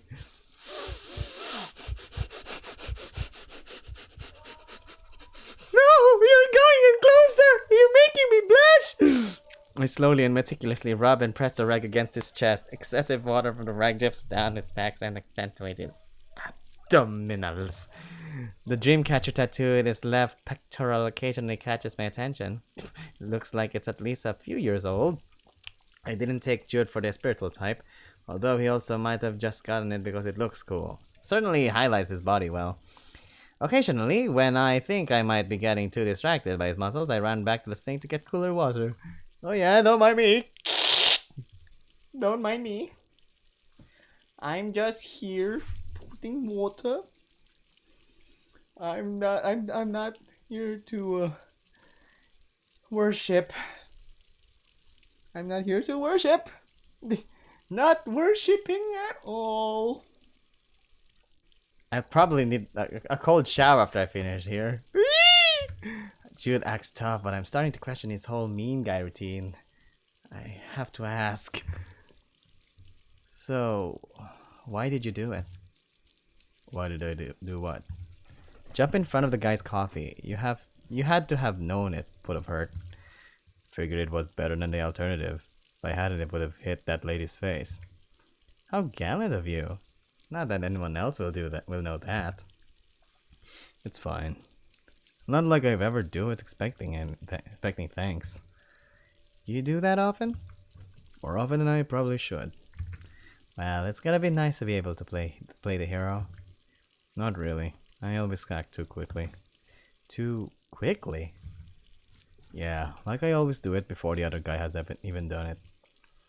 Is that a bad thing? To me it ain't, but some people don't even realize I'm doing him a favor. So, even if Jude's doing the right thing, he often looks like the bad guy. Somehow, I feel like I understand Jude's situation a little better. Okay, I think I'm done with the water. Do you know if Elliot has any first aid supplies? Yeah, it's in that cabinet over there. I move over to the cabinet and sure enough, there are several assortments of various bandages. Thankfully, it seems Elliot is the well-prepared type. There's also an ointment for burns, although it's almost empty. We're probably gonna end up using the last of this, so make sure to tell Elliot to buy more. Sure. Move it. I move back over to the gayness is showing. I move back over to Jude and remove the top of the ointment. I pour the gel onto my hands and gently rub against Jude's chest. He grits his teeth once again, but as time goes on, he gradually stops holding his breath. Alright, that looks good. I just need to apply the bandages. Grabbing one of the gauze bandages, I lightly wrap Jude's chest to not put excessive pressure on the area. Is that it? Yeah. Yep. Yeah, we're done. And just leave that on for a while. Check on it and change the bandage every few hours. Oh, hopefully it won't blister. Right. Thanks. He's blushing. Of course, dude. Dude. Anytime. The deer briefly looks at me like I did something wrong. However, if I did do something wrong, he doesn't address it. He throws his top back on with a bit of strain. He heads back out into the cafe to talk to Elliot. I get a small buzz on my phone and see that it's a text from Zoe. It looks like she resolved the situation between Quinn and Aiden. Looking at the time, though, I probably should head back to campus. I move back out into the cafe and see Jude talking to Elliot, while the Panther just nods along. Jude sees me approaching. He scratches the back of his neck and then ducks away towards the front door. He is the Sundere type. He is. He's like, he can't take it. He's blushing. No, come back. Hey, Shadow. Jude was just catching me up to speed. Thank you, by the way. The man seriously needs someone to rein him in. What do you mean? He has trouble accepting help from others. I practically had to beg him to take this job. Something about not wanting handouts, which is why he almost does the manual labor around here. I think I can see that. I had to practically force him to let me help him. Oh, he's a bottom. Anyway, as much as I'd love to stick around, cutie, I've got a business to run. Especially now that I'm down on an employee. I'd offered to help, but I really should be getting to class. Don't worry about it. Though I'll definitely be keeping that in mind. Elliot pats my shoulder as he passes by me. He moves behind the front counter and resumes working. Without a real reason to be here any longer. But what about the mini cake? And with my class coming up in a few hours, I should get going. I'd return. Hi, look, it's the same room, but only flip one. But I've been flipped. I returned to my room for a few hours, and I spent them just thinking about everything that just happened. Time seemed to fly by because I ended up having to rush to make it on time to my psychology class. Though I wouldn't have missed much. Much like my English course the other day, it seems it's just the instructor explaining how they run the class. The only person in that class I recognized was Dan. And Dan? And he was already sitting next to other people. No, I want Dan! The others in the class look pretty brain dead. Not that I'm any different though. Maybe it's because my mind keeps being drawn elsewhere. I wonder if the instructor will ever talk about the psychological instincts some students have to tune out in their professors. I can definitely understand why Quinn wants to skip the first day of a course. All I want to do is pack up and go. I can't stop thinking about how everything seems different now. I know nothing was actually changed, but I can't look at people the same way. How do I know that none of the other students in this class are psychic? Though for that matter, how do I know the other students here aren't aliens or androids from the future? What a assumption! Dude, I think I'm starting to become a conspiracy nut job. Aliens! Zoe texted me during the class and gave me Elliot's, Jude's, and Quinn's phone numbers! Guess so that I'm able to contact anyone in the club. Beyond that, the class passed by uneventfully. Hopefully, I'm able to join it more when I have less on my mind. Dan already left, though I never got a chance to say anything to the big hyena. I'm not even sure he would notice me though. While a small part of me wants to do more with my day, I just feel too tired to do anything else. I feel like I didn't do that much today, yet at the same time, I know my brain is positively fried. With nothing else planned for today, it only makes sense that I head back to my room and get so much needed rest. Home. Ow! Ano to? Puta, ano to? Home sweet home, the place I'd rather be than I feel a sharp pain pass through me as I stub my toe against the ladder of the bunk bed. Not sure how I pulled that one off, but I suppose I've had dizzier moments. Damn, that hurt! I slowly crawl up to the top bunk and pull myself beneath my warm blankets. Can't believe psychics are real. Make me feel almost normal despite the whole coma thing. Though I guess I'm a psychic too, according to Zoe. I wonder what is it that I'm supposed to be able to do. She said that if I hadn't noticed, it was probably something smaller. I guess if I really am psychic, I probably know when it happens. Pulling up my phone, I'm surprised to see that Zoe added me to a group chat. I swear, sometimes her timing with my thoughts makes me almost wonder if she can actually tell whenever I think about this stuff. Unless you have a psychic connection. Hey Shadow. I thought I added you to the group chat. Welcome, Shadow. Do try to avoid using the channel later on the evening since some of us need rest. Hi, ooh, he's the ooh.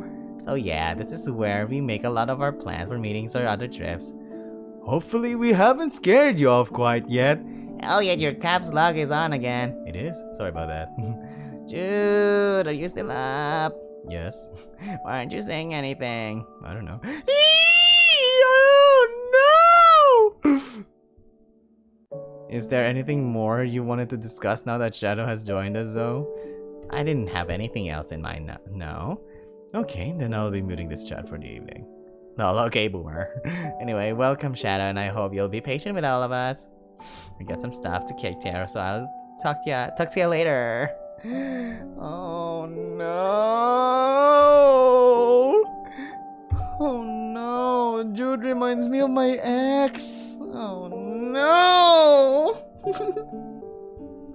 I flop my phone back down. I consider sleeping, but somehow that brief conversation has gotten my brain turning on once more. Damn it! I've got a few more hours until I really need to get to sleep. Maybe I should text someone. Zoe's doing something, so I probably shouldn't disturb her. Guess I could try one of the guys.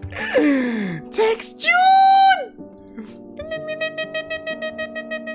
Text Jude! Perhaps it's more curiosity than anything else, but I want to know how a conversation with Jude will go over the phone.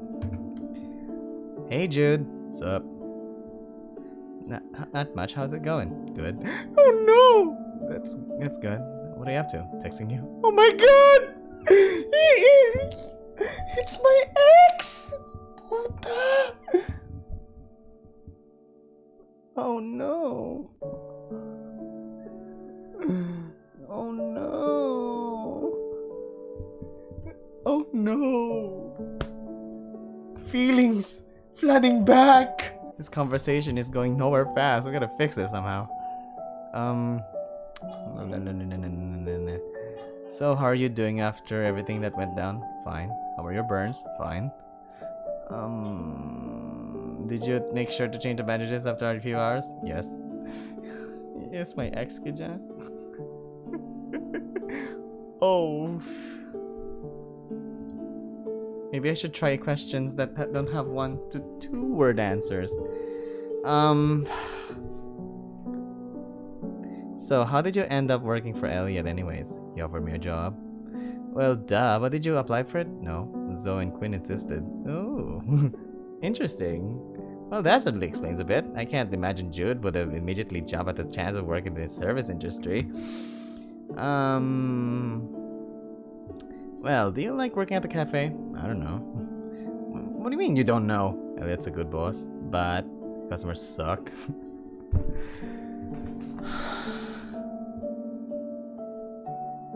Man, this is just bringing back memories. Very painful memories. Well, I imagine if you're in situations where people throw coffee at you on occasions, you're pretty unlikely to enjoy it. What do you do outside of work? Exercise? Anything else? Hang with Quinn?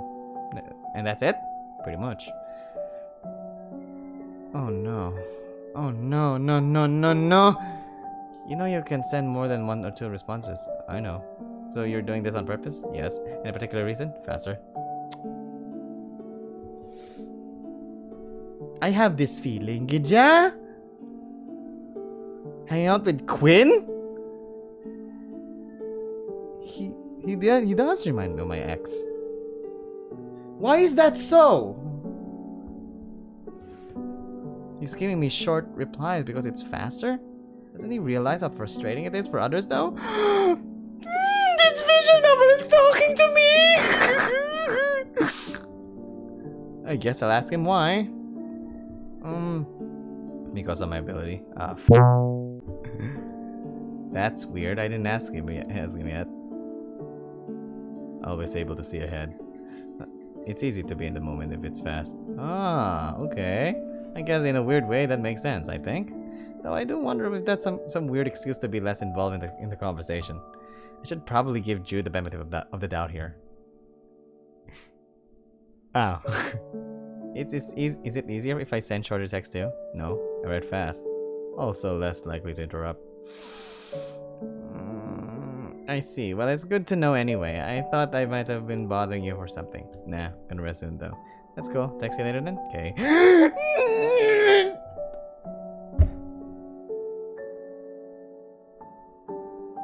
Putex kasabad. What a weird conversation. It'll definitely take time to get used to the way Jude texts. Ambota. I seriously don't want to go with Jude anymore. It's bringing me bad memories. I guess it was a good moment of enlightenment for the enigma that is. Hopefully, with more conversations, I can peel back those layers and really get to know him. Really though, I should probably go to sleep as well. There will be time to chat up the others later. I set my phone down and adjust myself into a more comfortable position. I let my eyes naturally fall.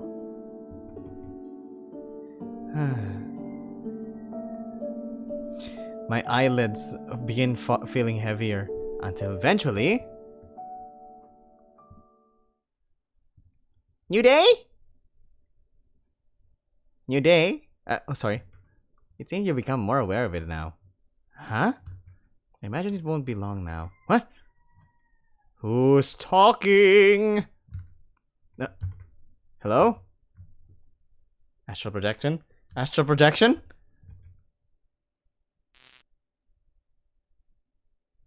Astral projection? Oh god, why is my alarm going off? Right, I have a morning class today. Can I even call it that if the sun isn't up? Yesterday had been so mentally exhausting with a big revelation that was dropped on my lap. Looking at the messages on my phone, I know for a fact it wasn't a dream. Waking up this early every Wednesday is not going to be good for my mental health. I can actually hear my bed pounding a bit. Hopefully this headache passes when I wake up more. I wonder if it's not too late to switch out of the class. I'm already up now though. So I should at least give this one time. The campus is eerily quiet right now, like a scene from a horror movie. It feels almost like I'm being watched, even though I know that's not the case. I keep turning my head as if expecting to see one of those cultists from the club fair following me in a white van. However, all I spot are half-awake students trudging sluggishly to various buildings. It's nice to see that being up this early isn't just killing me. Walking up to the building where my class is being held, I'm stopped dead at the door, which is not opening. Am I at the wrong spot? I check my phone again to verify that my class is indeed in this building. This can't be right. It says my economics class is at 6 o'clock. On Thursday? Did I really set my alarm for the wrong day? According to my schedule, I have an intro to astronomy class in 4 more hours. I feel the weight of regret and pain washing over me. So much sleep was lost, and at what cost?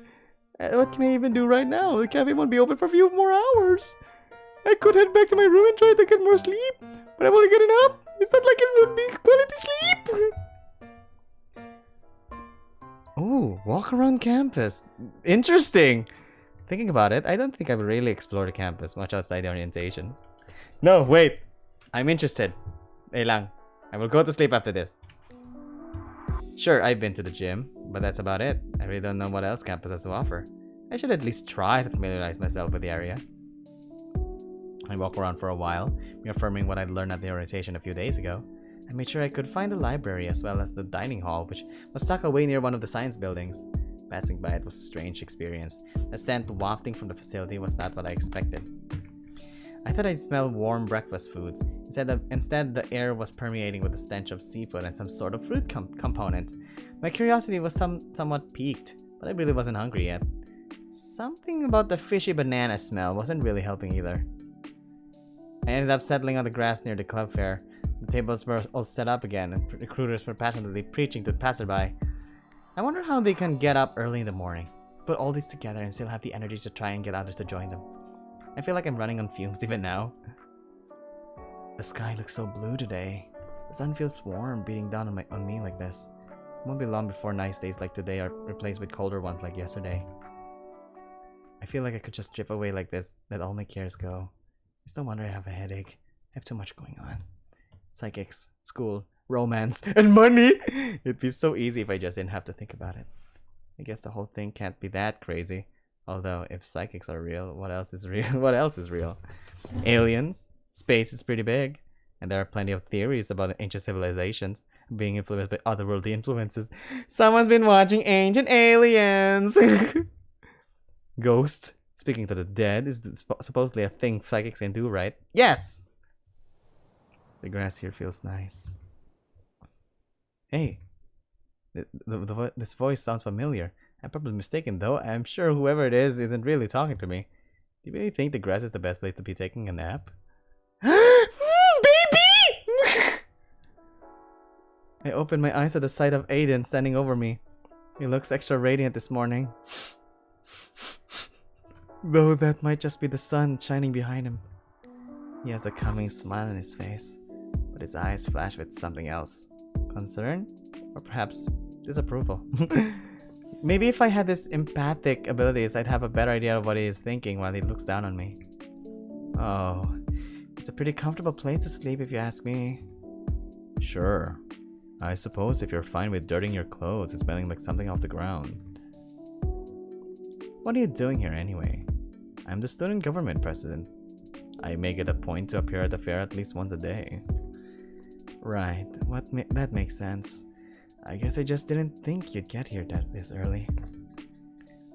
What do you mean early? Setup started an hour ago. Besides, there are only so many hours in the day. I have to be here in the initial hours if I intend to make any other appointments. Do you ever find time for yourself? Certainly.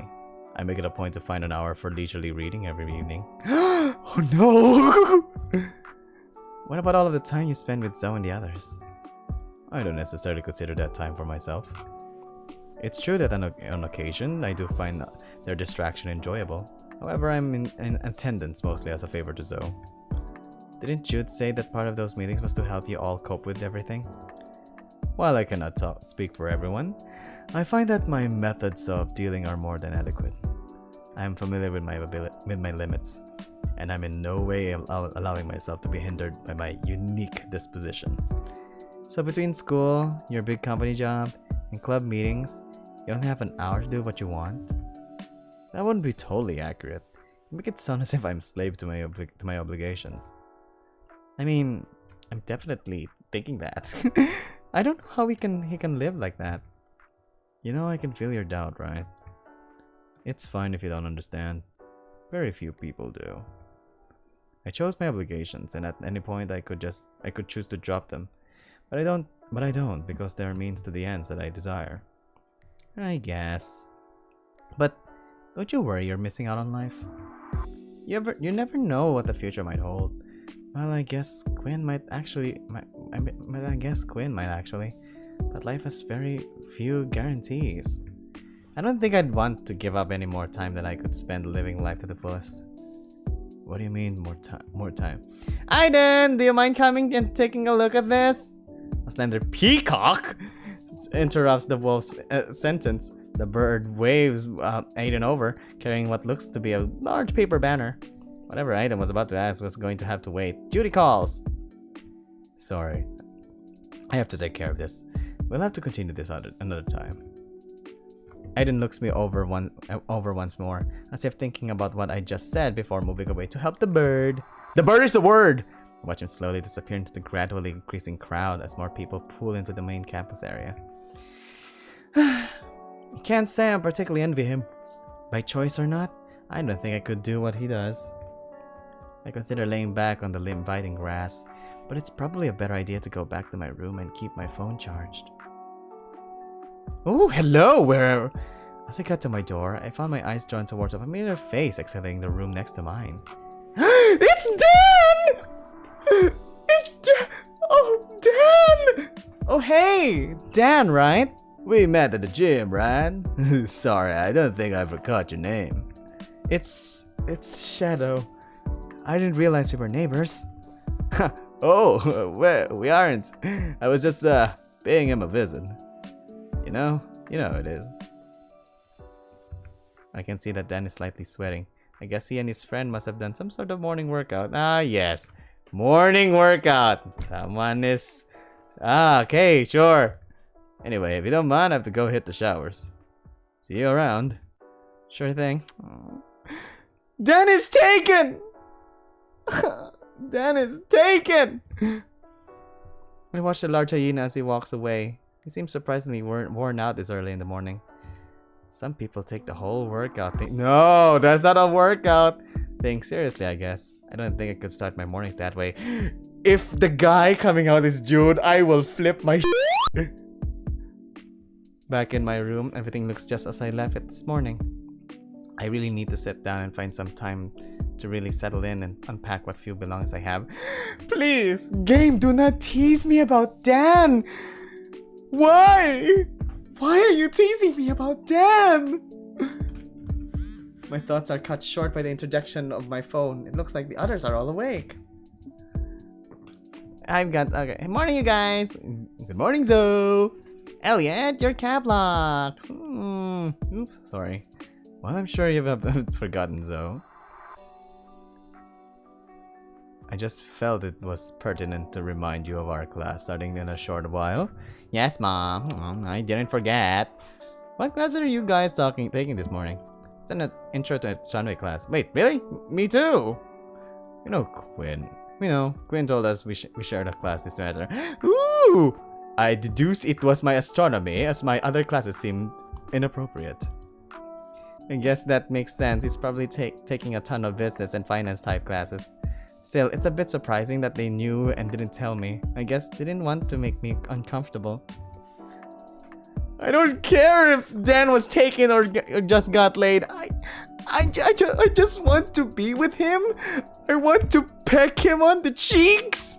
Speaking of Quinn, I wonder where he is right now. Probably in class, although I can't imagine what would keep him from texting. No! No! No! No, no, no, no, no, no, no, no. No, no, no, no, no, no, no, no, no.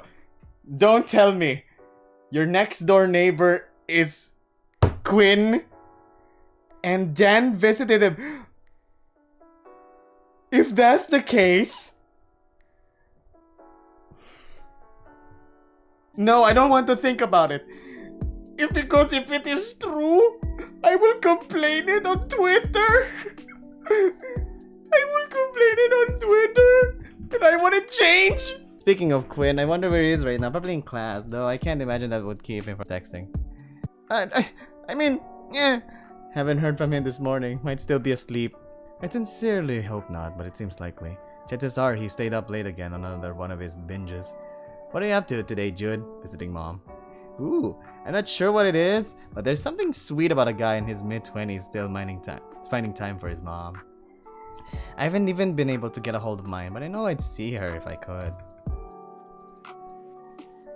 Aw, tell her I said hi. Okay. I'm gonna put my phone away. Morning rush is going to start coming in. Good luck, Elliot. It'll be a good day thanks to you, Shadow. Barf. I guess we'll see you in class, Shadow. Definitely. Okay. No, I owe it to myself to try and get some more sleep. Otherwise, I'm just guaranteeing I have a bad day. I pull myself together and drag my heavy feet back towards the dormitory. Even now, I can feel my crappy linens calling me home. Walking up the stairs, I feel the weight of my body increasing. Each step I climb leaves me feeling heavier than the last. The idea of waking up this early tomorrow is truly awful. I got a little over 4 hours until my class. I've set a couple alarms just to make sure I don't oversleep. And all set, now I just gotta crawl back into bed and let the dream commence once more.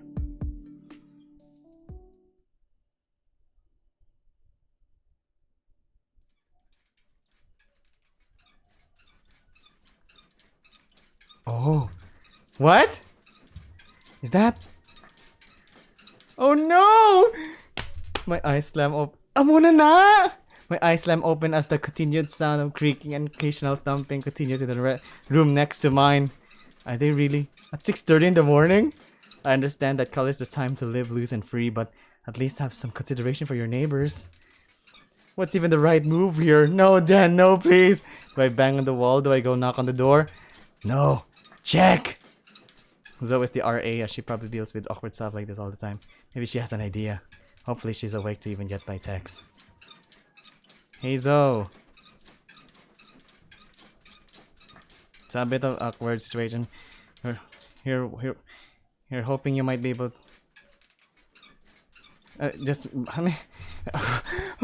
oh no! Okay, a bit of an awkward situation. We're hoping you might be able to help. Was it? Sorry, just woke up. Give me a minute. Well, at least she'll be able to hear me out. I just hope she has a viable solution so I can get back to sleep. What can I do ya for? I got some noisy neighbors. I want to get them to stop, but I don't know what could be. Well, wait, are they like... yeah. I mean, I've been there. Technically doing that in the dorms isn't prohibited. Oh! As an RA, there isn't much I can do but give them warning for noise complaints. And advice on how I can deal with it now? Get earbuds? Well, I can tell Zoe unlikely to be providing me any useful advice on how to tackle this. How can we see this? I definitely can't fall back to sleep like this. I guess I'll just browse on my phone for a while and hope they tire it out soon. was another couple of hours before the noises next door ceased. Unlucky for me, it's been long enough that I might as well stay awake. I'd get maybe a half hour of sleep, maybe sleep before I'd... Oh, I need to get ready for my class. Maybe I should have just said something to them. Moving over to my bed, I plug my phone into charge for a few minutes before I head back out to class. I'm a bit curious if Quinn is actually sleeping, but I don't even know which room is his, so it's not like I can check up on him. I wonder what kind of premonition told him we were all sharing a class. Did they only sign up for the class before Quinn told them that they had done so in the future? I might be jumping into conclusions, but even so, that would be a bit concerning if they relied on Quinn to make major decisions like that. I'm probably reading too much into this though. It feels like my brain is going to turn inside out the more I try to understand half of their social dynamics when factoring in psychic abilities. At least I can think about the idea of it all without having some sort of meltdown. I can't imagine how freaked out they must have been yesterday when I just stormed off into the bathroom. That definitely wasn't my best moment. I don't think I've ever felt that overwhelmed before. Well, that's not true. I freaked out pretty badly when I woke up after the accident. It feels like every time I find myself in a new setting, I find myself shocked by some huge shift in my life. I know. Oh man, I'm so curious. Who was Dan banging? I find myself shocked by... Okay. Maybe I'm just bad at adapting to new information. I remember it took me longer than it should have been. As Ingija, why would they even give us a character? And all of a sudden I get a gigantic huge crush on. Then for them to not give him a choice. Like they're not a character choice. Like what the f. Okay, I'm a bit turned off now. I remember it took me longer than it should have been to even comprehend that my parents had gotten divorced after my accident. Speaking of, my dad still hasn't texted me either. I guess I should assume I'm on my own when it comes to money. Whatever, I'll just think about what to do about that after class. Maybe Zoe or Aiden have some ideas of what I can do. Oh, again, my classroom proved to be a little more difficult than I'd expected. For whatever reason, the science building is tucked in a corner on the opposite side of a campus from the dorms. I was lucky to have found someone to point me in the right direction, otherwise I'm not sure I would have even made it in time. Walking in, I can see Zoe and Aiden sitting in the front row. I'm not exactly the type to do that, so I moved to grab a seat in the back. Shadow? What are you doing, silly? We've got Steve up here. Well, that's just perfect. Be right there. How exactly does this whole psychic radar of hers work anyway? Do I just walk into a room and she knows exactly where I am? Unless she has clairvoyance. I wonder how far away I need to be for her to no longer be able to sense me. Was wondering when you'd showed up. The class is going to be starting soon. Doubtful. This professor has a reputation for being late. I expect... No, it's a professor? I suspect we have several minutes yet before we begin the lecture. It's good to see you again, Shadow. I was worried you wouldn't make it on time. Hopefully your morning has been treating you well. It has, Aiden. I hope you're having a good day too. Speaking of good days, crap! Good morning, everyone. Sorry I'm a couple minutes late. Small paper jam with the printers.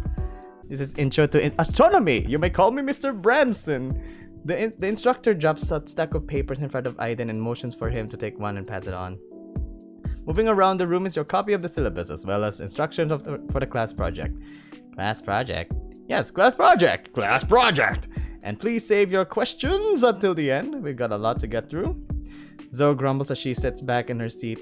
We all then resign ourselves to another orientation. Most of what Mr. Branson says is standard for a course introduction. Yet another series of guidelines that sound similar to every instructor's expectation for their class. Looking over, I can see Zoe has begun doodling stars over her syllabus, while Aiden is taking notes in a small black notebook. Now, the project that I'd mentioned, you will all be writing as a research paper, a constellation of your choosing. You'll be expected to provide both scientific and cultural background. The rubric... to be honest, this is why I seriously hate it. When you met a very good-looking character in a visual novel, then all of a sudden they are not part of the original choices. Give me Dan. The rubric is on the back of your syllabuses. Syllabi? Anyway, are there any questions? Aiden doesn't even wait to be called on. He simply raises his hand and begins speaking. Are we meant to pick different constellations? What about group cooperation? Is there a curve we need to be aware of? The teacher looks astounded as Aiden continues to bombard him with questions. I understand wanting to be informed, but it's just the first day and the wolf is just relentlessly assaulting the instructor with inquiries. The rest of the class period is spent answering student questions and concerns. Well, that was something.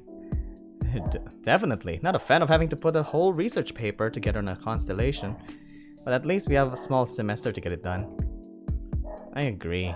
I figured if I get one part done every week, it should be perfect at the end of the semester. I disagree. Zoe and I stopped moving and turned to Aiden. Rather than work on something all semester, why not simply dedicate our weekend to the assignment? We know all of the requirements thanks to the provider rubric and my inquiries. There's no reason why we shouldn't get it done as soon as possible. Then it's no longer something we need to worry about. Aiden, I get what you're saying, but that seems a little excessive. It's not excessive, it's practical. We'll only be receiving more assignments as the semester progresses. It's better to take care of important ones like this as soon as possible. Back me up here, Shadow. Aiden's being a bit much, isn't he? Aiden route. You gotta admit though, being done with a semester-long assignment is the first week is definitely appealing. If you don't have anything more pressing, I don't know why you wouldn't take advantage of the extra time. Jeez, I really didn't take you for the excessively focused type. Zoe scratches her cheek in thought while she looks at Aiden with a pout etched on her face. Tell you what, this weekend, while it's still warm, we make a trip out into the woods.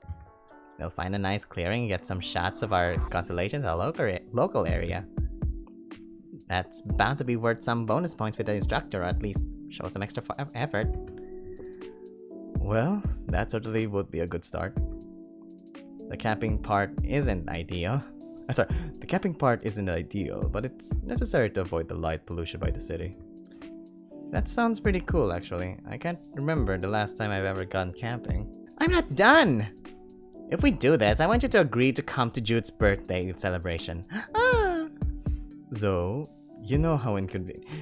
Those are the terms. Take them or leave them. Aiden sighs and begins pacing. He mutters silently to himself while Zoe simply watches on. Is being forced to attend Jude's birthday that big of a deal? Fine, you have a deal. Yes! Yes! Alright, we got a lot to plan then. Is there anything I can do to help? Honestly, just keeping your weekend free should be enough. This is gonna be so fun! The panda is practically shaking with excitement. I have to agree with this. This sounds like it'll be fun. It also seems like a great opportunity to spend quality time with everybody. Right. Well, let's not get carried away. Our priority should still be getting quality pictures for our respective reports. Yes, of course, Aiden. Absolutely, the work comes first. Why do I get the feeling this trip will be overrun with tomfoolery? Regardless, I'll be going to the library to get some books to get us started. Sounds good. I'll go make a coffee run then. What should I do then? You're free to get coffee with me if you want, though you'd probably have to navigate Elliot's flirtation. You could join me at the library. I could use an extra set of hands to carry books. Cafe. No! Library. Sorry, library. I think I'll help you out, Aiden. I'm sure Zoe doesn't mind me to hold a cup of coffee. I don't know. I don't have a nice set of butterfingers. Aiden and I just stared at the panda who almost seemed proud of the... No, wait! No, Jude's not here! Oh, damn it, he's with his mom. I forgot. I stared at the panda who almost seemed proud at the prospect of having a klutzier nature. Jeez, I'm kidding. Anyway, that sounds like a good idea. I'll meet you boys at the library with some nice coffee. Sounds good, Zoe. Come along, Shadow. We better get going. I nod in agreement and follow the wolf as he takes the lead in walking to the library. I feel a small sense of excitement at the opportunity to see the inside of the library for the first time. Though that excitement might also be because I have Aiden to show me around. Entering the library, I find myself being blasted with a frigid wave of AC sending chills up my spine. Wait! And entering the library, I find myself being blasted with a frigid wave of AC sending chills up my spine. You should really consider getting a jacket within the next couple of weeks. What? It seemed like you got a cold. It seems you got cold. Oh, I am got cold, thank you. The weather may be temperamental for now, but once October rolls around, it will be much colder than before. The library can be especially cold as they don't raise the temperature much to maintain the books. Right. I always seem to forget that. He can actually feel what I'm feeling. That makes sense, I guess. So, where do we start? I thought we could begin with searching their inventory catalog with one of the computers to see what astronomy books they have available. Hopefully they have something satisfactory. Otherwise, I may need to order research materials myself. I imagine it must be convenient to have enough money to just buy whatever you need whenever you need it. So, being part of some big company, how much money do you make exactly? Are you actually asking me what my salary is? I'm not exactly comfortable sharing that information. So, like 7 figures or something? What? No! That would be ridiculous and absurd imbalance even if I'm to be the next CEO. So how exactly do you balance a job with school anyway? I make sure to maintain constant communication with my father so as to avoid becoming overtasked. Something about the way he talks about this still doesn't sit right with me. So, how exactly... I'm interrupted by the vibration indicating I'd receive a message. I pull out my phone. Oh, it's Jude! Do you know where Aiden is? Yeah, we're at the library. Why? What's up?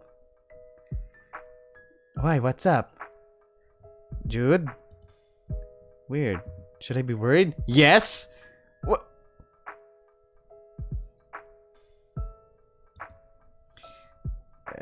Weird. Everything okay? Yeah, I don't know. It was just Jude asking where you were. Did he say why? No, he stopped responding after that. I see. Well, I imagine whatever he's looking for will know soon enough. What do you mean? I wouldn't worry about it. Follow me. We'll start in the science section. What about using the computers? I feel the sudden urge to make our trip a little quicker. We'll just start at A for astronomy. Then we can move up to S for stars or space. I didn't think I'd see Aiden in this much of a rush. Is he trying to avoid Jude or is it something else? This one looks good. Aiden grabs a large textbook off the shelf and hands it to me. The History of Astrology! Aiden, I think you made a mistake. This is an astrology book. No, I meant to grab that one. Astrological signs are amongst our potential constellation topics for our projects. It's tangentially related, so we may find good information here. I'm prepared to argue that he's being a bit too thorough, but he's already browsing for more books. He allows his long fingers to trail across the bindings as he skims little title after title. He peruses the shelves for another 20 minutes, grabbing the occasional book and adding it to the growing stack in my hands. However, as Aiden grabs his 5th book, he stops. He's here. What do you mean? There you are, you Mario! Barreling in from seemingly out of nowhere, Jude charges at Aiden angrier than I've ever seen him. Who the f*** do you think you are, huh? I don't know what you're talking about, but this is hardly the time or play. Don't give me that. Oh. I know you talked to my mom. Wait, what? Refresh my memory. I don't recall it being forbidden for me to even speak to Miss Noel. I shouldn't need to. She's my mom. Keeping your money in your wallet and stay away from her and me. Jude, you need to calm down. I was only trying to... No, you were trying to be Aiden. Flashing the fat stacks of money your CEO daddy gives you and making others feel like they owe you. Stop trying to buy people and work for something for a change. Something about what Jude said seemed to trigger something within Aiden. His fists now clench at his side. Ooh, this is fascinating. Baring his fang, the wolf abandons his decorum and begins responding with a similar aggression. How dare you? How dare you insinuate that I haven't worked for the things I've earned? You have no right to say that to me. I've done nothing but offer my assistance, and you've done nothing but spit in my face. You should be grateful, but instead you would simply put on this false bravado act instead of taking the help you clearly need. Though I shouldn't be surprised. You can accept yourself, so I don't imagine how you could accept others. I think the librarian will catch him and like, you, out. As a result, the people around you suffer. Your mother, Quinn, and anyone else in your life. Is there something that I should know about him and Quinn? Are they like half-brothers? Or they're like, you know, the fuck is that supposed to mean? You better not even imply what I think you're implying, because I don't have to explain to someone like you. Wow, that tongue disappears. In Jude's face begins twisting in a hot rage. I swear if this goes on any longer, the two of them are going to explode. Psychic battle! Psychic battle! Psychic battle!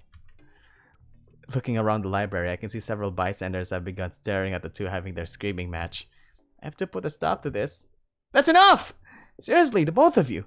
Think about where the hell the two of you are. I don't know all of the details here, but if you two need to have this fight, at least pick a better place to have it. No! Jude, my baby! Brushing past me, Jude stumps his way out of the library. Eyes all around the room follow him as he goes. Aiden stands there with his hand pulling at the bridge of his muzzle. Are you okay? No? No. But it doesn't really matter right now. I'm sorry you had to see that, Shadow. I'm going to check these books out and leave. Grabbing the stack of books. No! Aiden, wait, please don't go. Okay, grabbing the stack of books from my hand, Aiden awkwardly walks away to reserve the books. He looks down as he moves to the checkout desk, avoiding the gaze of the many students in the library. That was a hell of a fight, though. I feel like I need to make sure they're both okay, but I can't exactly follow them both. Chase after Jude! I'm sorry, Aiden! Jude is my baby now! Jude was angrier than I'd have seen him just now. As scarce as it might be, I need to make sure he's okay and not going to hurt someone. I take a look back at the embarrassed wolf as he checks out books. Hopefully I can check in with him later. Music! Music! Rushing outside, I see Jude storming down the center of campus and I gave chase. Jude! What do you want, Shadow? Shouldn't you be consoling your boyfriend back there? Hey, no!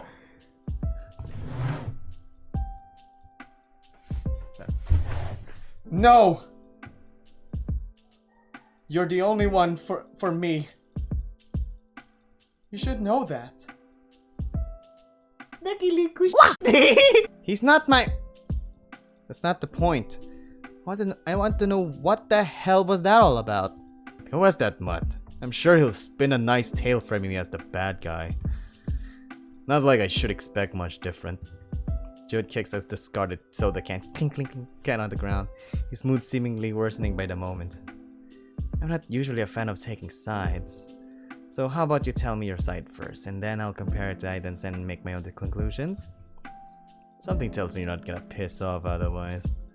The big deer, if you can, yeah. The big deer sighs and sits down on a bench. He pats aside as if inviting me to sit with him. For starters, this isn't a big secret or anything, but don't go telling this to whoever. You got it? I nod in. Ooh.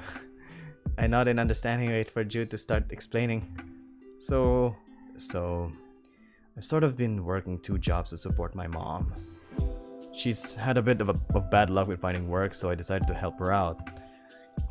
Okay, but what does that have to do with... I'm getting to that! You're more talkative than you are on the phone. Anyway, Aiden offered to find my mother a job. The idea of Aiden being my mother's boss makes me gag, even more so than what we'd be indebted to him. Is that a bad thing? Yes! No, I just don't know what he'd want in return. Aiden never does anyone a favor for no reason. He wants something from me, but I don't know what. Wow, he really doesn't trust Aiden at all. You know, their brief screaming match just went. I don't know how they could have lasted these past 2 years. Well, you're gonna say something? I'm not sure what to say. That's a tough situation. It's kind of sweet how much you care about your mom, though. She's the only family I've got left, so of course I'm gonna give a about her. What happened to your dad? Ooh, blank eyes. Okay. Apparently someone did not brought home the milk. Jude goes quiet. He rubs his forehead a few times around his scar before looking back at me. Oh, he did that to you. Oh no. I don't feel like talking about that. No offense. Well, it was only a matter of time before Jude started building up walls again. He's one tough nut to crack. And for me, for a nut to suck. That's for sure. Honestly, I just need to go blow some steam. I think I'm gonna go hit the gym and clear my head. Let's go. I want to meet my baby, Dan. I'll have to join you sometime. Maybe you'll be able to help me get in shape. Tomorrow. What? People always say that they like to go to the gym, but they never do. Put your money where your mouth is. Okay, Sege, you're on! You're on! Damn straight. That's what I like to hear. I'll see you there tomorrow afternoon then. It's a date. It's a date! What? It's a date. I gotta go. I'll see you tomorrow. Jude rushes off towards the gym, leaving me alone at the bench. I wonder what got him so flustered. This is a good opportunity though. Maybe I'll be able to make conversation while we exercise and figure out how I might get these two get along.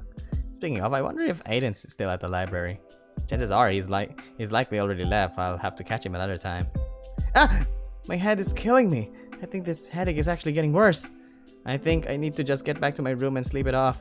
If I don't feel better tomorrow, I'll just stop for somewhere to get some aspirin. God, and I have to get up early tomorrow for the class I thought was today too. Yeah, calling it an early day doesn't seem like a terrible idea. After dragging myself into my room, I'm prepared to throw myself into my bed and let the world pass me by. Evidently, the world has decided to start barraging me with text messages. I just thought I'd let you all know Quinn's phone broke. Guess today was just a great day for everybody. Quinn broke his phone. Aiden and Jude apparently got into a fight. The frat wave went and wrecked some of the club tables. Here I thought my day was bad due to a headache. Sounds like nobody's winning today. That's not true. Doesn't sound like you had a bad day, Elliot. But it could have been better had I gotten to spend more time with you. You choose? Jeez, he just never stops trying to sweet talk me, So, what's everyone else up today? Exercise. I'm thinking about leaving work a little early today. Maybe do some shopping. I'm actually thinking about getting some sleep. I woke up too early today and my headache isn't doing great. Oh well then, quit texting us, silly. Get some sleep. Sweet dreams, Shadow. Good night. Okay, save. Let's go back to here. Okay, we'll go back to here and see if there's anything change. Getting to my classroom proved to be easier than I expected. Maybe it was because I'd gotten lost so many times that I've just gotten used to running behind. Finding the science building while exploring the campus this morning definitely made it a lot easier to find. Walking in, okay, blah blah blah blah. It's good to see you made it, Shadow. I was worried you might have dozed off in a mound of dirt somewhere. What? Aiden, that's so rude. It's fine, Zoe. He's just joking about something earlier. You had to be there. You guys have an inside joke? No way, you can't do this to me. Tell me what happened. Okay, next. Side with Aiden. Then go to the library, blah blah blah. Skip, blah blah blah. Chase after Jude, blah blah blah. You're on. Okay. I'll go here. Okay, here we go. Laying back into my pillow, I suddenly find myself feeling heavier than before. Was I really that tired? My consciousness fades fast. Okay. What? Is there someone at my door? At this hour? Seriously? Whoever this is better have a good excuse. I already have to be up early tomorrow for class. Dragging myself out of bed, I slowly bring myself to my door. I open it, half expecting it to be Zoe, the invasive panda. Oh no! It's Quinn! What happened? Quinn? Holy crap, what happened to your eye? It's a long story. Can I come in? Of course!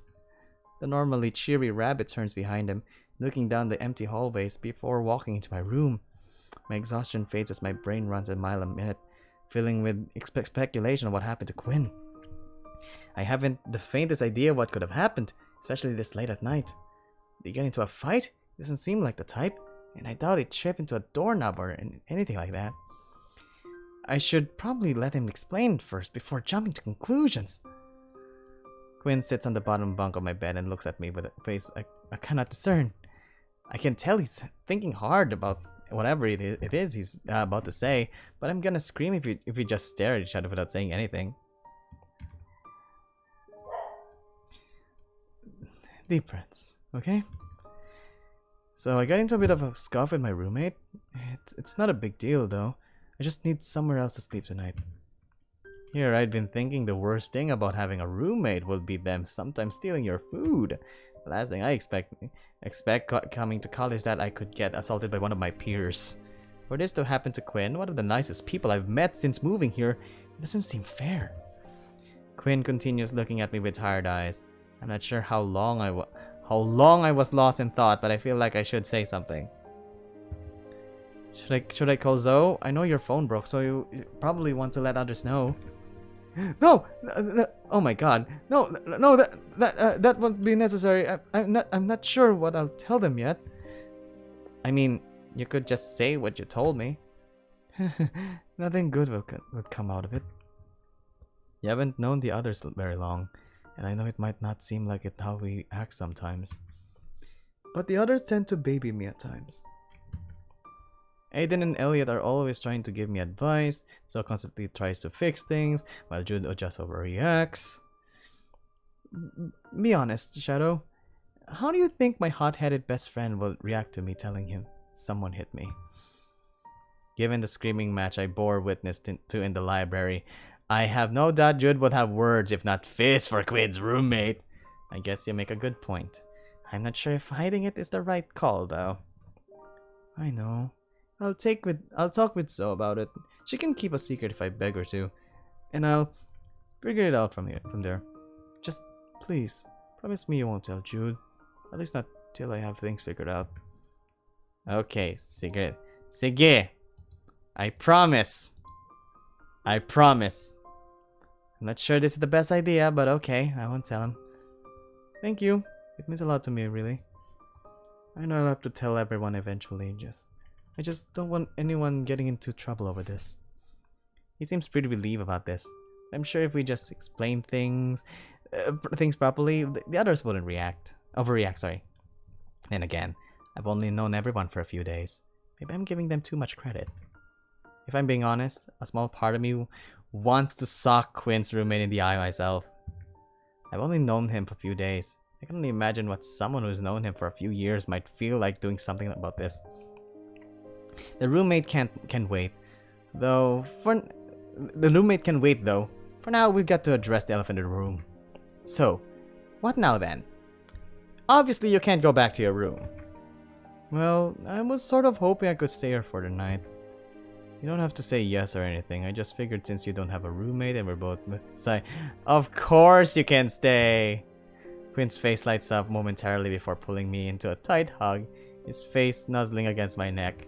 Hey, wait, this is my fluffy neck. Didn't even think about it. The words just slipped out. Are you sure you don't want to borrow my phone? I figured there might be more people you want to talk to. Honestly, I'm just really tired. I might take you up on that to call Zoe tomorrow, though. Okay, well, is there anything you need I can... Please, don't! I really need to get some sleep, okay? My mouth hangs open for a minute, but I realize that what Quinn really needs is a bit of space. We're both still strangers, even if he wants us to become closer. He came to me only because I didn't have a roommate. He also did just say that the others tend to baby him, so why am I doing the same? Because he kind of looks weak and weak? Di mo na bala? Sure thing, we'll talk more tomorrow, yeah? Queen doesn't say anything else before slowly crawling to the bottom bunk. I release the tension that had been building inside of me for a moment. The knot loosens and I feel myself coming down.